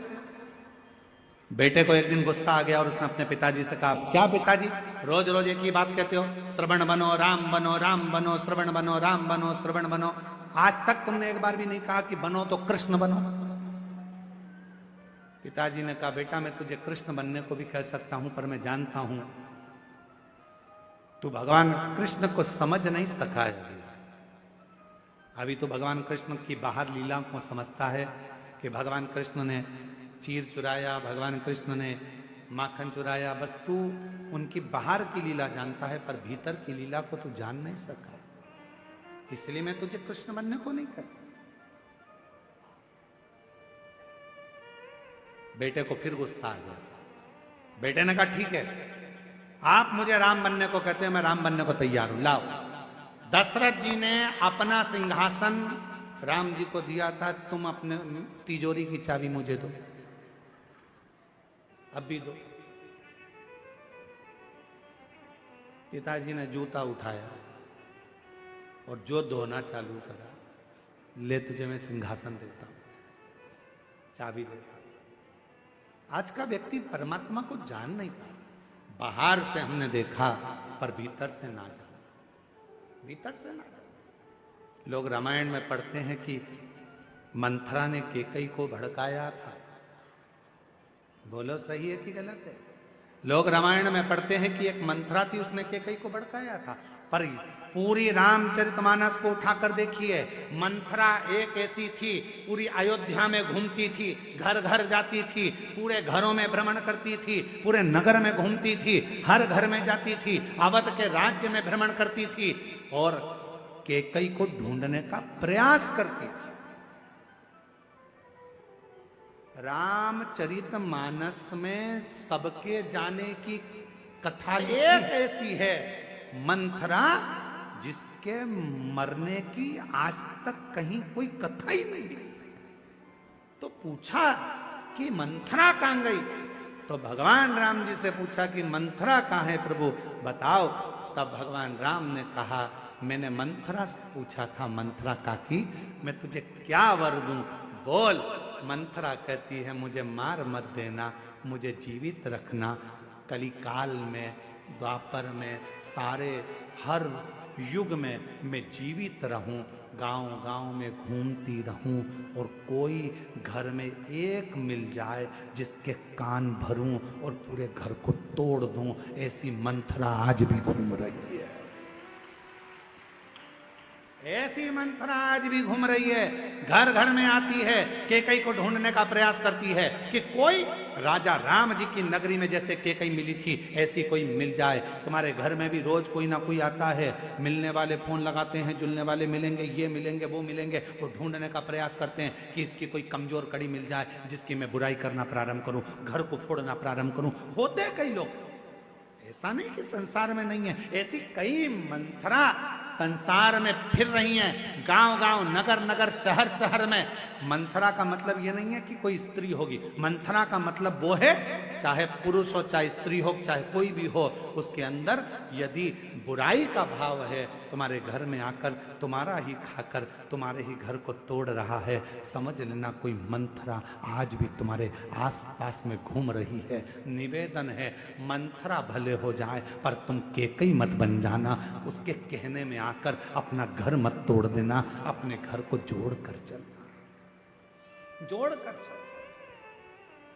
और केवल मंथरा परिवार तोड़ने का काम नहीं करती, आजकल नई डिजाइन की मंथरा हो गई है जो हमारे सनातन धर्म में भी घुसकर सनातन धर्म को तोड़कर दूसरे धर्म में ले जाकर छोड़ रही है। ऐसी मंथरा भी तुम्हारे गांव में जो सनातन धर्म की बुराई करेंगे। भगवान को मत पूछो, मूर्ति पूजन मत करो, भगवान को जल मत चढ़ाओ, चलो हम तुम्हें लेकर चलते हैं, संडे को हमारे यहाँ आओ, मंडे को यहाँ जाओ, ये करो वो करो। ऐसी कई मंथरा डिजाइन में घूम रही है। मेरा निवेदन है, तुमने भी कच्ची गोटियां नहीं खेली है, इसलिए इन मंथराओं से बचने का प्रयास करना। अपन भी कच्ची गोटियां नहीं खेले हैं, इसलिए इन मंथराओं के चक्कर में आकर अपना सनातन धर्म मत छोड़ देना, उस धर्म को मजबूत कर कर एक लोटा जल चढ़ा, एक लोटा जल चढ़ाते रहना। हल्के फुल्के नहीं हो तुम, बहुत भारी हो। मैंने देख लिया, हमने 3 दिन में देख लिया, साधारण नहीं है। ये ब्लास्टिंग में नंबर 1 है, तुरंत फोड़ देते हैं। दुनिया में तो बम कहीं कहीं फूटते हैं, यहां तो रोज फूटते, धड़ हट से। कच्चे गांव साधारण है, कहने में मत आना। मंथरा फिर रही है, जगह जगह जा रही है, तोड़ने का काम कर रही है। कई लोग ऐसे हैं, अपने ही सनातन धर्म में रहकर, अपना ही भोजन कर कर, अपने साथ ही रहकर अपने ही सनातन धर्म को तोड़ने का प्रयास करते हैं। बड़े बड़े सिंहासन पर बैठेंगे, बहुत बड़ा पद और औदा प्राप्त करने के बाद भी अपने सनातन धर्म को बदनाम करने का प्रयास करेंगे। संभल जाना, संभलना, संभलो, समझ की जरूरत। गधा किस किसने देखा है? हाथ उठाओ जल्दी से, अरे जम के जल्दी से उठा लो। सबने गधा देखा है? चलो ठीक है। गधा की उम्र मालूम पड़े 60 साल हो जाए तो गधे का नाम चेंज हो जाएगा क्या? जम के तो बोलो, क्या रहेगा? गधा। गधा कितना भी बड़ा हो जाए पर वो गधा की गधा ही रहता है। उसी तरह निंदा करने वाला, चुगली करने वाला, बुराई करने वाला, चाहे कितना है तुम्हारे इधर अगर गधे चेंज हो जाते हो तो हमको तो नहीं मालूम। हमारे उधर तो गधा 40 साल का है तो भी गधा है, 60 साल का तो वो गधा तो गधा ही रहेगा, उसको तुम चेंज नहीं कर सकते। वो कितना भी, तो कई लोग ऐसे हैं बहुत ऊंचे सिंहासन पर बैठ गए, बहुत अच्छा पद मिल गया, खूब जोरदार वहाँ बहुत बड़े बड़े बन कर बैठ गए और तो भी दिन रात निंदा, दिन रात चुगली, इस महाराज की बुराई करो, उस महाराज की बुराई करो, इसकी बुराई करो, उसकी बुराई करो, 24 घंटे बुराई में लगे हैं। समझ लेना गधा गधा ही रहेगा, उसको नहीं सुधार सकते, उसको नहीं सही कर सकते। वो कितना ही बुढ़ा हो गया, कितना ही बुढ़ा हो जाए, गधा गधा ही है, उसको चेंज नहीं कर सकते। इसलिए जो जैसी भावना लाया वो वैसा ही फल पाया, नहीं खाली उसे लौटाया, वो मन ही मन वर्षाया, और लौटा दिया भंडार काशी वाले ने। इसलिए समझे, दक्ष प्रजापति तेरे घर में मैं स्वयं जन्म लूंगी, पर तू मुझे पहचान नहीं पाएगा, तू मुझे जान नहीं सकेगा, तू मुझे जान नहीं सकता। जो समझ गया कि शिव महापुराण के पंडाल में बैठने का फल क्या है, जो समझ गया शिव महापुराण के कथा के पंडाल की मिट्टी का फल क्या है, वो एक पत्र है, अच्छा है, देखिए। मेरा नाम सरोज साहू है। गुरुजी, मेरे नस की प्रॉब्लम थी, हर समय पर नस में दर्द रहता था, डॉक्टर को दिखाया, सारी जांचें कराई, तो भी मेरी कई सालों से नस की बीमारी ठीक नहीं। इतना बीमार रहती थी कि उठना बैठना चलना फिरना भी परेशान थी। गुरुदेव, तब किसी ने कहा कि शिव मंदिर में कोई भक्त मिला और उसने कहा कि 1 लोटा जल चढ़ाया करो, तब मैं जल चढ़ाना प्रारंभ करी। आपकी कथा को मैं नहीं सुनती थी, मैं आपको पहचानती नहीं थी। शिवजी पर जल चढ़ाना प्रारंभ करा, जल पीना प्रारंभ करा। फिर सियोर वाला महाराज कहता है कि किसी कथा के पंडाल में बैठो और वहां की मिट्टी को अपने शरीर पर जरूर लगाओ, फल मिलेगा। मैं भी कुरुद में जो शिवपुराण की कथा हुई वहां चली गई, वहां जाकर वहां की मिट्टी को मैंने कथा के पंडाल में अपने शरीर पर लगाया, उसी को उठाकर लेकर आ गई। वो मिट्टी मैं थोड़े से अपने शरीर पर लगा लेती और स्नान कर लेती। आज मैं बाबा को धन्यवाद देने के लिए आई हूँ। मेरी सारी रिपोर्टें नॉर्मल हो गई और मेरी नस की बीमारी समाप्त हो गई। आज मैं उठ सकती हूँ, चल सकती हूँ, बैठ सकती हूँ और बाबा की कृपा से पूरा काम कर लेती हूँ। मैं बाबा को यहाँ प्रणाम करने के लिए आई हूँ। ये जो जान गया, जो पहचान गया कि शिव महापुराण का पंडाल क्या है, जो जान गया शिव महापुराण के पंडाल की मिट्टी क्या है, जो जान गया शंकर की कथा का 1 लोटा जल क्या है, उसने अपनी जिंदगी में सब कुछ पाया। उस मानव देह को प्राप्त करने के बाद भगवान की अविरल भक्ति धारण करना, भगवान का भजन करना, कथा सुनना, शिव मंदिर तक जाना, शिवालय तक जाना, ये कठिन।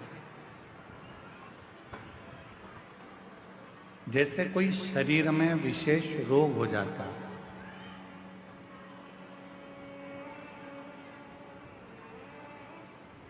और शरीर में अगर कोई रोग हो गया तो सबसे पहले जरूरी है कि अपने गांव का प्राथमिक चिकित्सा केंद्र जो है,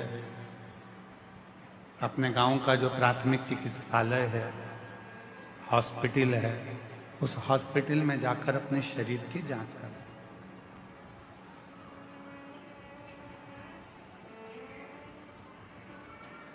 अब हम क्या करते हैं, कष्ट आया तो हमको लगता है, आपको लगता है कि हमारे ऊपर किसी ने कोई विद्या कर दी, पर शिवपुराण इसको नहीं मानता। शिवपुराण तो कहता है कि हमारे पूर्व जन्म का कोई कर्म ऐसा होता है जिस कर्म का भोग आप उस कर्म के भोग को भोगते हैं।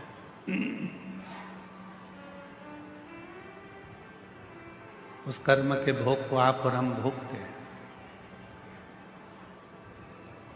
रोग आने पर, कष्ट आने पर, शरीर में कोई बीमारी आने पर सबसे पहले अपने गांव में, अपने नगर में, अपने क्षेत्र में, अपने शहर में जो भी चिकित्सालय है, हॉस्पिटल है, डॉक्टर हैं, उनसे जांच जरूर करें।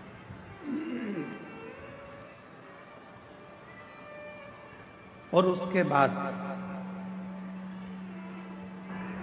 जब हमारे शरीर का रोग ठीक ना हो तब किसी बड़े हॉस्पिटल में जाकर इस शरीर की जांच कराओ, दवाइयां लो, गोलियां लो, जांचें कराओ। साथ में ये सब कराते कराते फिर साथ भगवान शिव जी को फिर एक लोटा जल चढ़ाना प्रारंभ। क्यों? दवा के साथ में दुआ की बहुत जरूरत पड़ती है।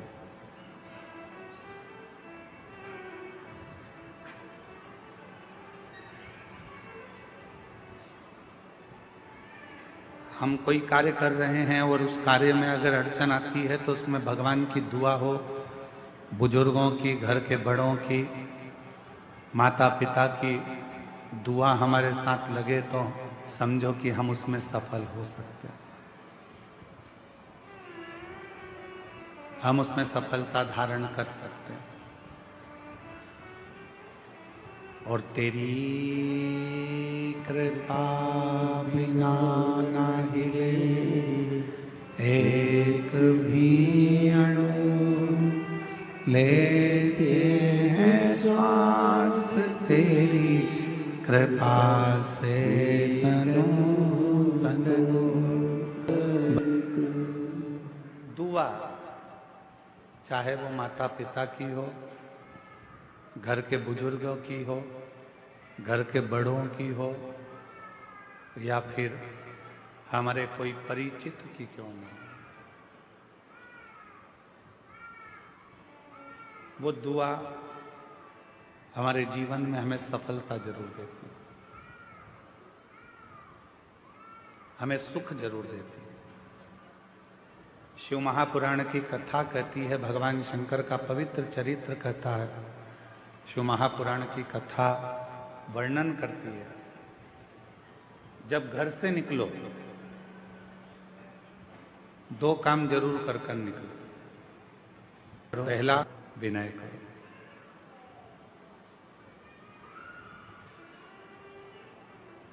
दूसरा, घर से निकलते समय अपने घर का जो बुजुर्ग हैं, अपने घर के जो बड़े हैं, उनको नमन करो, उनको प्रणाम करो।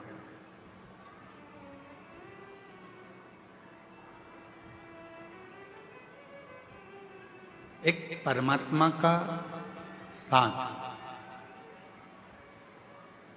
और दूसरा घर के बुजुर्गों का आशीर्वाद जब हमारे साथ चलता है तो निश्चित है उसका फल हमको मिलता जरूर है। कहीं विघ्न में हम पड़ रहे हैं, कहीं विघ्न में हम गिर गए हों, पड़ गए हों, तो उस विघ्न से निकलने के लिए घर के बुजुर्गों का आशीर्वाद और महादेव की कृपा, ये दोनों ही हमारे लिए श्रेष्ठता देते हैं। दोनों।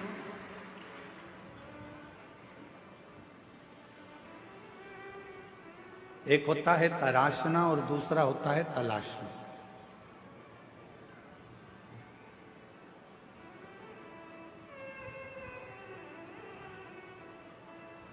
एक है तराशना और दूसरा है तलाशना। हम तलाशते रहते हैं, ये वो सब ढूंढते रहते हैं, और तराशने में क्या करते हैं कि हम कुछ ना कुछ बनाने का प्रयास करते हैं, कुछ निर्माण करने का प्रयास करते हैं, कुछ अच्छा करने का प्रयास करते हैं। शिव कथा कहती है, भगवान शंकर का चरित्र कथा है, शिव महापुराण की कथा कहती है, तलाशना संसार में आकर हर व्यक्ति जो इस मृत्यु लोक में जन्म लेता है, पृथ्वी पर जन्म लेता है, वो कुछ ना कुछ तलाशता ही रहता है।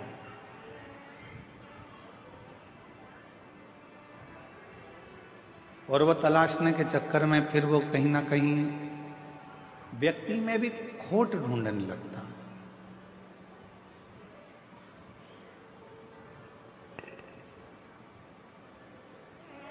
व्यक्ति में भी बुराइयां ढूंढने लगता है। क्यों? क्योंकि वो तलाश रहा है।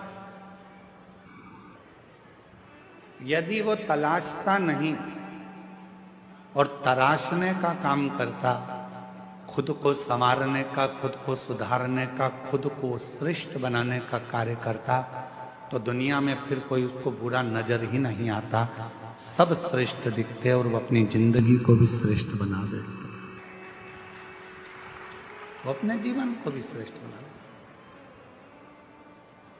जिसने खुद को तराशा, जिसने स्वयं को श्रेष्ठ बनाने का प्रयास किया है, अपने आप को सुधारने का प्रयास किया है, वो जिंदगी में बहुत आगे बढ़ा।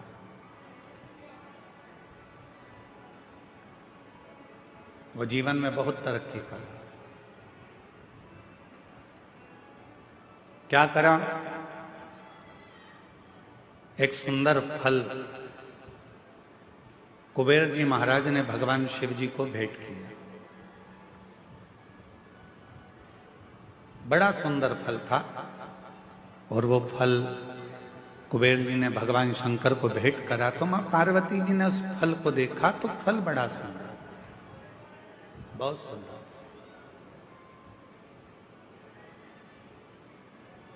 इतने में थोड़ी देर बाद जब मां जगत जननी अम्बा पार्वती जी के हाथ में वो फल आ गया। बड़ा सुंदर फल था जो कुबेर जी ने भगवान शिव जी को दिया था, और शिव जी के हाथ का फल मां जगत जननी जगदम्बा मां पार्वती के हाथ में आ गया। अब कुछ देर बाद भगवान श्री गणेश जी आ गए, कार्तिकेय आ गए और उन्होंने उस फल को देखा।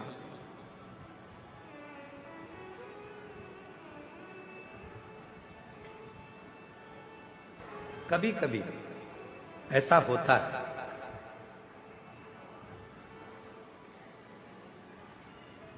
मां को मायके से साड़ी मिलती है।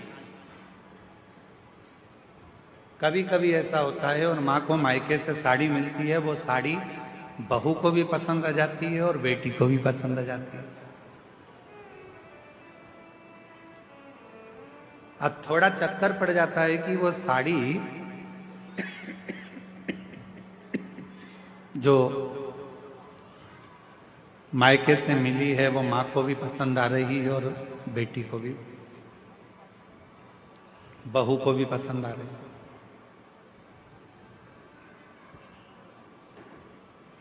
अब मां भी सोच रही है कि साड़ी को मैं पहन लूंगी, और बहू ने विचार करा यदि मम्मी मुझे ये साड़ी दे दें तो मुझे बहुत अच्छी लग रही है, पर मांगूंगी तो अच्छा नहीं लगेगा क्योंकि मम्मी को उनके भाई ने दी, मम्मी को उनके परिवार वालों ने दी। पर फिर भी मन में भाव है कि ये साड़ी मुझे मिल जाए, ये साड़ी मुझे प्राप्त हो जाए। थोड़ी देर बाद बेटी ने उस साड़ी को देखा तो बेटी के मन में भी भाव आ गया कि ये साड़ी मुझे मिल जाए तो अच्छा। इतनी सुंदर साड़ी है, ये साड़ी मैं पहनूं तो अच्छी। मां को साड़ी अच्छी लग रही है, बेटी को साड़ी अच्छी लग रही है, बहू को साड़ी अच्छी लग रही है। अब ऐसी स्थिति में बेटी भी खड़ी हो गई और बहू भी खड़ी हो गई और कहा मम्मी ये साड़ी हमको दे दो। तो अब सास करेगी क्या, मां करेगी क्या?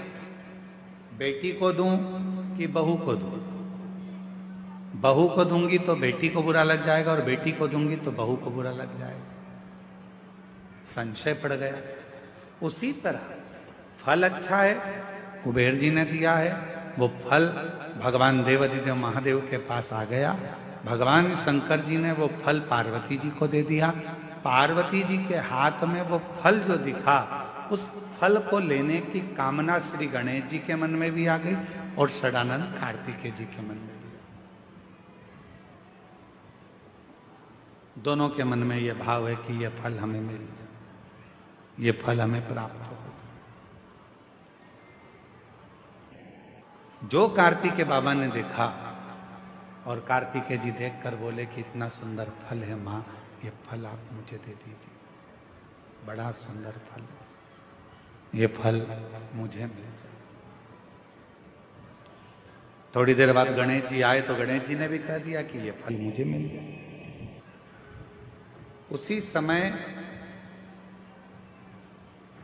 भगवान शिव का ध्यान गया और भगवान शंकर ने उसी पल कह दिया, जो पृथ्वी की परिक्रमा पहले कर कर आएगा, जो पृथ्वी की परिक्रमा पहले कर कर आएगा, ये फल उसी को दिया जाए। कभी कभी मेरी माताओं से निवेदन है, अगर साड़ी का चक्कर पड़ जाए कि बहू को दूं कि बेटी को दूं, तो कह देना 1 साल तक जो घर के पूरे बर्तन मांजे साड़ी उसी को देगी।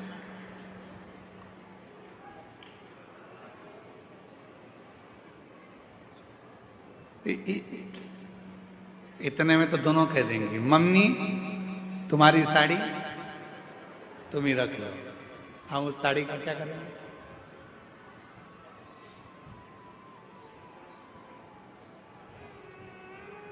पर फल की लड़ाई थी। षडानंद कार्तिकेय जी भी परिक्रमा करने गए और भगवान श्री गणेश जी भी परिक्रमा करने गए। एक चूहे पर बैठ गए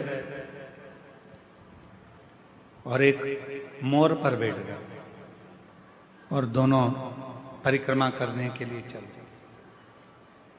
गणेश जी महाराज ने विचार करा कि ये परिक्रमा मैं कर कर आऊंगा, तब तक तो बहुत समय हो जाएगा, तो उसका जो फल है वो मुझे मिल जाए। गणेश जी ने माता पिता की परिक्रमा करी। गणेश जी माता पिता की परिक्रमा कर कर फल को प्राप्त कर लिए, तो षडानंद कार्तिकेय जी महाराज लौट कर आए।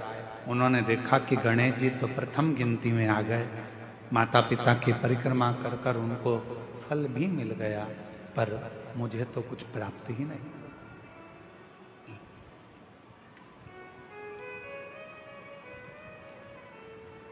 बात फल की नहीं है, बात है बुद्धि की, विद्वत्ता की, समझदारी।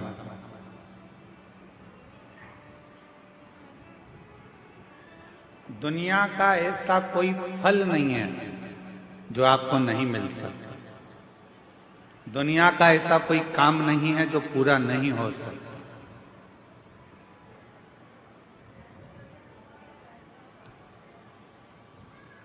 किसी प्रश्न को अगर लिखा जाता है तो उसका उत्तर जरूर होता है।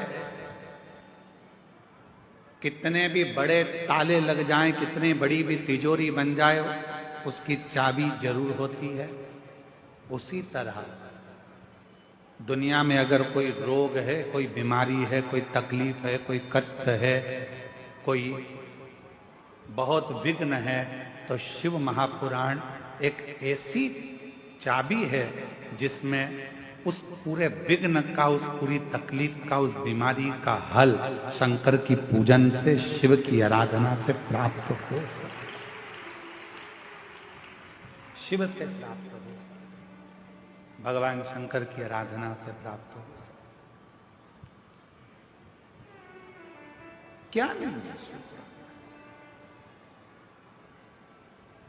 हम सबको कहते हैं कि अगर दुनिया में अगर आपका कोई नहीं है, यदि आपको लगता है कि मैं तकलीफ में हूँ, मैं कष्ट में हूँ, मैं परेशानी में हूँ, मैं बहुत विघ्नों में पड़ा हुआ हूँ, मैं बहुत तकलीफ़ों में घिरा हुआ हूँ, बहुत परेशानी में घिरा हुआ हूँ, तो हम उनसे भी कहते हैं सारी समस्या का हल एक लोटा। आप भगवान शंकर के मंदिर जाइए, देवालय जाइए, शिवालय जाइए, शंकर की आराधना करने जाइए, शिव की स्तुति करने जाइए, भगवान शंकर के मंदिर में एक लोटा जल चढ़ाने जाइए।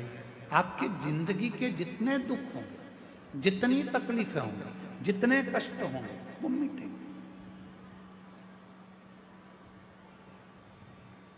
एक ऑपरेशन करने के लिए अभी अगर डॉक्टर हॉस्पिटल में ऑपरेशन रूम में जाता है तो पहले वो भी अपने ईश्वर को याद करता है कि परमात्मा कृपा करना, ये मरीज को मैं अंदर लेकर जा रहा हूं, ये हाथ भले मेरे होंगे, मैं भले कितना भी साइंस पढ़ा हूं, चाहे मैंने कितना भी विज्ञान पढ़ा हो, पर आखिरी में श्वासें देना तेरा काम है। इसकी श्वास चलती रखना, इतनी कृपा जरूर कर देना, इसको ठीक कर देना।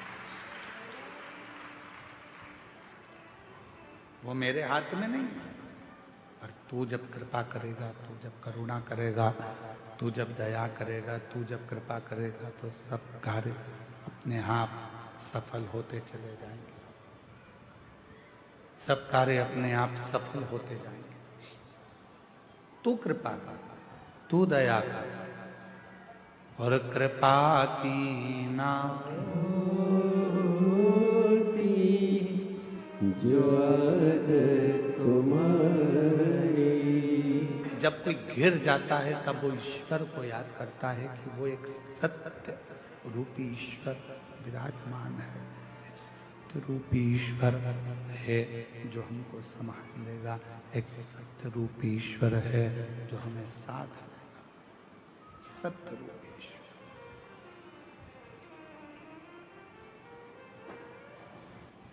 सत्य रूपी ईश्वर है जो संभाल सकता। अब आप लोग यहां कथा श्रवण करने के लिए आए हो, यहां पहुंचे हो शिव महापुराण की कथा में, भगवान शंकर की आनंदमय कथा का रसतत्व ग्रहण करने के लिए आए। किसके भरोसे आए? हमारे भरोसे पर, किसी व्यक्ति के भरोसे पर नहीं। आप शिव पुराण की कथा यदि श्रवण करने के लिए पहुंचे हो तो वो किसी के भरोसे नहीं, देवादिदेव महादेव के भरोसे पर कथा श्रवण करना। किसी व्यक्ति विशेष के भरोसे पर कथा नहीं।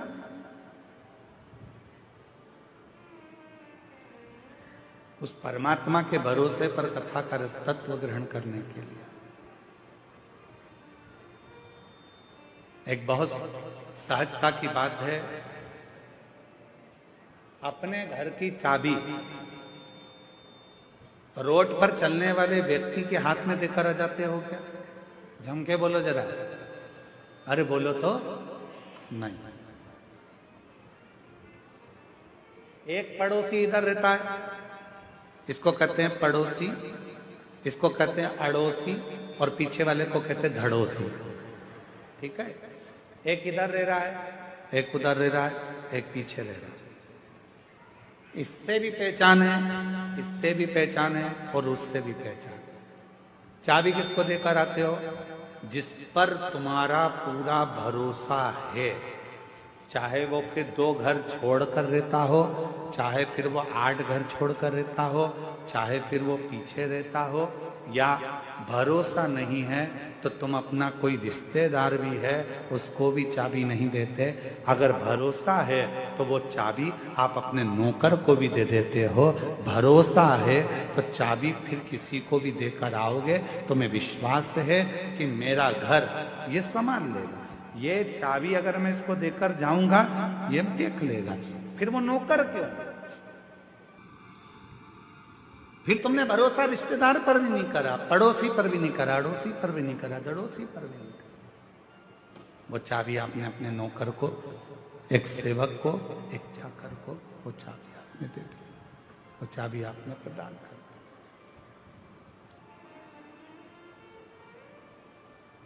अर्थात भरोसा था तो चाबी दी है।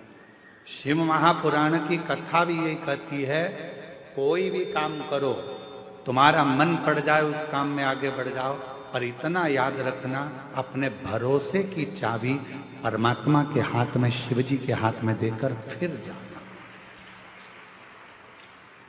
विश्वास रूपी चाबी, भरोसे की चाबी उन देवादिदेव महादेव को समर्पित करना, भगवान शंकर को देना। शिव को जब भरोसे रूपी चाबी प्रदान कर दोगे, भगवान शंकर को जब ये हृदय की भरोसे की चाबी आप दे दोगे कि बाबा मेरा कोई नहीं, केवल है तो केवल तू है, वो मेरा त्रिकालदर्शी, मेरा कैलाशी, अविनाशी, जिस पर तुमने भरोसा किया है, जिस पर तुमने विश्वास किया है, जिस पर तुमने पूर्ण भरोसा किया है, वो शिव तुम्हारे साक्षी, वो शंकर तुम्हारी साक्षी। आया समय, एक बार ब्रह्मा जी के मन में संशय उत्पन्न हो गया। ब्रह्मा जी ने कहा, ये सृष्टि की रचना मैं कर रहा हूं। भगवान विष्णु के मन में भी ये भाव आया कि ब्रह्मा जी, ये सृष्टि की रचना आप नहीं कर रहे हो, ये सृष्टि की रचना करने वाला तो शिव है। ब्रह्मा जी ने कहा, सृष्टि की रचना करने वाले नहीं, शंकर भगवान तो सृष्टि का संहार करने वाले। तब भगवान विष्णु ने कहा, सुनो ब्रह्मदेव, सृष्टि की रचना करने वाला भी शिव है, सृष्टि को चलाने वाला भी शिव है, और सृष्टि का संहार करने वाला भी शिव है। शंकर के सिवा कुछ भी नहीं, शिव के सिवा कुछ भी नहीं।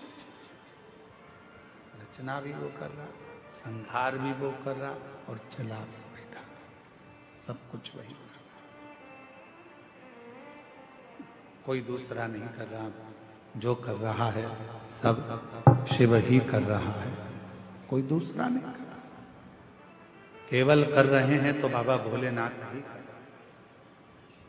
भगवान विष्णु ने ब्रह्मा जी को समझाया कि ब्रह्मा जी, संशय मिटा लो, तुम्हारे भीतर का ये संशय निकाल दो कि तुम कुछ कर रहे हो। हम भी यही सोचते हैं, आप भी यही सोचते हैं। संसार का प्रत्येक मानव, संसार का प्रत्येक व्यक्ति यही सोचने में रह जाता है कि दुकान में चला रहा हूँ, घर में चला रहा हूँ, परिवार में चला रहा हूँ, मकान मैंने बनाया, दुकान मैंने बनाई, जमाया मैंने ये करा, मैं गाड़ी लाया, मैं बंगला लाया, मैंने ये करा, मैंने वो करा। यदि मैं नहीं करता तो कोई नहीं करता। यह मन का संशय है, आपके और हमारे भीतर का ये संशय है कि हम कर रहे हैं। तुम जिंदा हो तो कर रहे हो, निपट गए तो कौन कर रहा?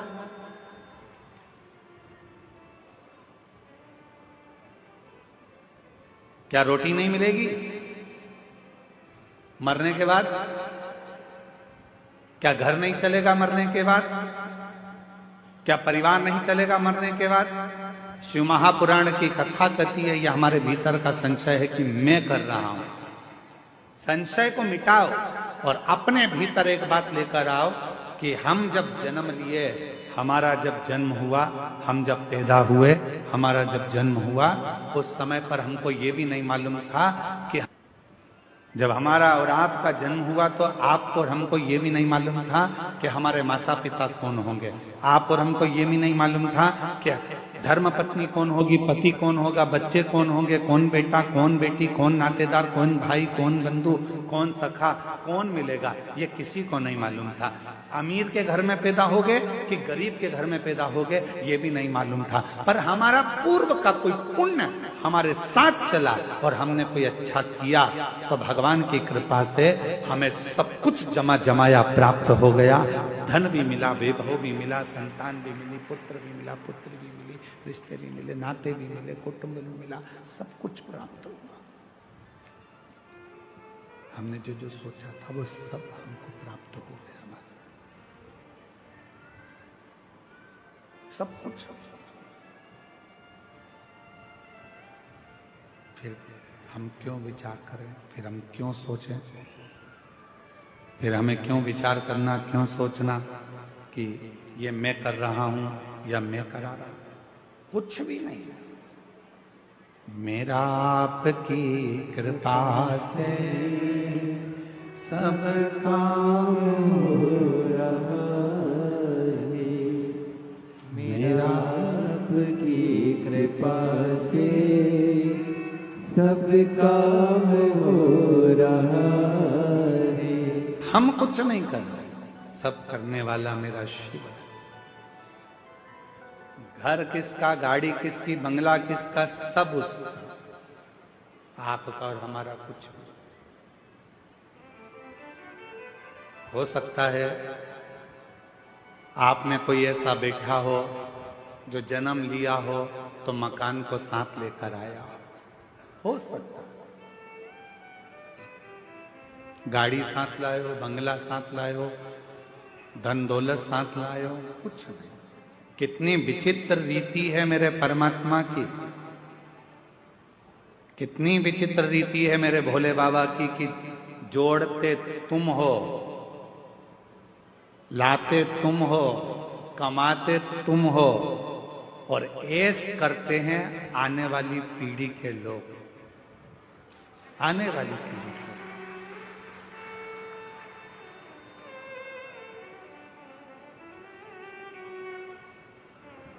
पूछो किसी से, क्यों साहब ये मकान बनाया, कितना जोरदार मकान बनाया साहब, ये कमरा किसके लिए बनाया? अरे गुरुजी वो बड़ा बेटा है ना, उसकी शादी करेंगे तो बहू बेटा इसमें रहेंगे।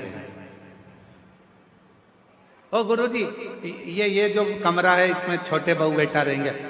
मकान किसने बनाया? पिताजी ने। बंगला किसने बनाया? पिताजी ने। मेहनत किसने करी? पिताजी ने।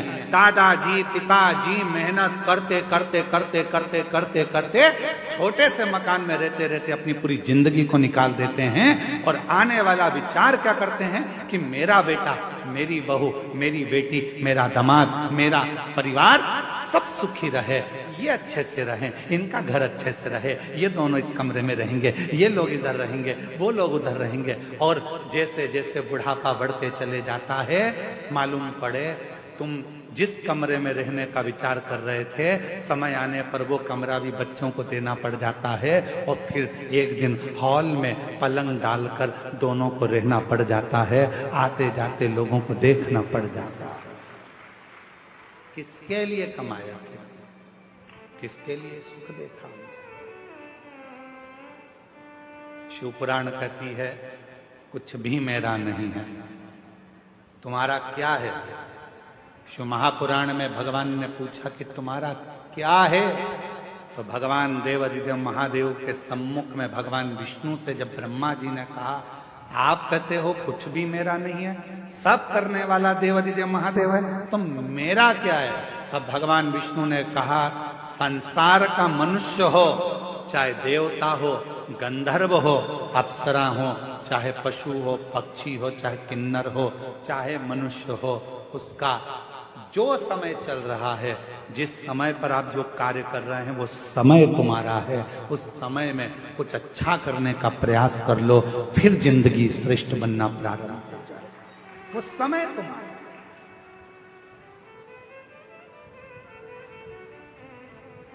अब वो समय ही हमने छोड़ दिया तो हमारा जीवन तो बेकार।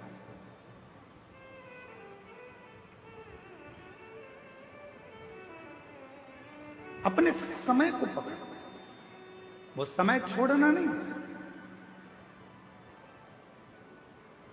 उस समय को पकड़कर भगवत भजन में जब मन को लगाओगे, शिव की आराधना करोगे, भगवान शंकर को एक लोटा जल चढ़ाओगे, शिव महापुराण की कथा का रसपान करोगे, तो वो समय तुम्हारे अनुकूल सुख प्रदान करेगा तुम्हारे।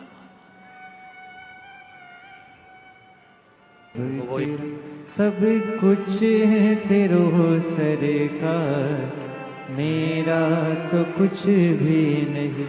सब कुछ है तेरो सरकार, मेरा तो कुछ भी नहीं। अब आप लोग बेटे ताली बजा, जब बोले मेरा तो कुछ भी नहीं तो तुम्हारे दोनों हाथ ऐसे होना चाहिए। अब कहे कि ये मेरा बेटा है, गुरुजी आप बताओ मेरे बेटे की शादी कब होगी? गुरुजी आप बताओ मेरी बेटी का संबंध कब होगा? गुरुजी आप बताओ मेरा ये काम कैसे होगा? तो हम निवेदन करेंगे जब तुम्हारे मुख से मेरा निकलना बंद हो जाएगा तब तुम्हारा काम अपने आप होना प्रारंभ हो जाएगा।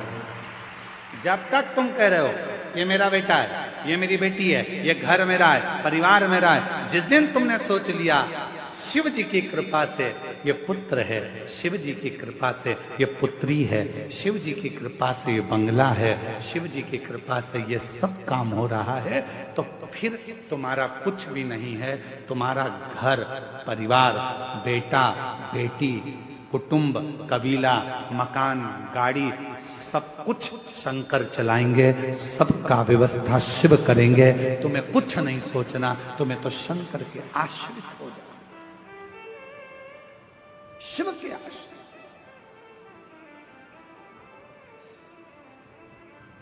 और हम वही तो आश्रित नहीं हो पाते।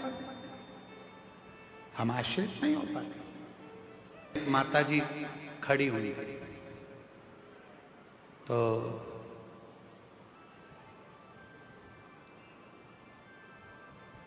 हमने गाड़ी वाले से कहा कि थोड़ा रोको, बेचारी एकांत में वहां जंगल की ओर खड़ी है, क्या बात है पूछे तो सरी। तो हमने पूछा कि माता जी आप क्यों खड़ी हो? तो कहा गुरुजी एक बहन जी मेरी चप्पल पहन के गई है और वो कहकर गई है मैं अब भी आ रही। तो मैंने कहा चप्पल तुम्हारी थी? हाँ। वो आएगी? हमने कहा तुम्हारे दिमाग से निकाल दो कि चप्पल तुम्हारी थी, छोड़ो, जाने का प्रयास करो, शाम हो रही है, अंधेरा हो जाएगा कुछ देर में, क्यों इंतजार कर रही हो? अगर मिलना होगी तो कहीं रास्ते में ही मिल जाएगी। अब वो महिला थोड़ी दूर चली और थोड़ी दूर चलने पर उसको उसकी सहेली मिल गई। हमारी गाड़ी तेज स्पीड में आगे बढ़ी तो हमने देखा वो खुश थी। फिर रोक कर पूछा जी जी क्या बात है? अरे गुरुजी वो तो खुद मुझे ढूंढ रही थी, ढूंढते ढूंढते आगे निकल गई थी और मेरी चप्पल मुझे यहाँ प्राप्त होगा, मिलेगा। जिस दिन हमने ये विचार कर लिया कि मेरा है मेरा है मेरा है मेरा है मेरा है, तो वो हमसे छूटता चले जाएगा। और जिस दिन हमने सोच लिया ये सब कुछ तेरा है, तब कुछ भी नहीं छूटेगा। परमात्मा उसको वापस लाकर हमारे करीब में छोड़ता चलेगा, छोड़ता। और मैंने तेरे ही भरोसे बाबा, तेरे ही भरोसे हवा बिच उड़ती जवानी बाबा, डोर तो छड़ी नावे कटी जावागी।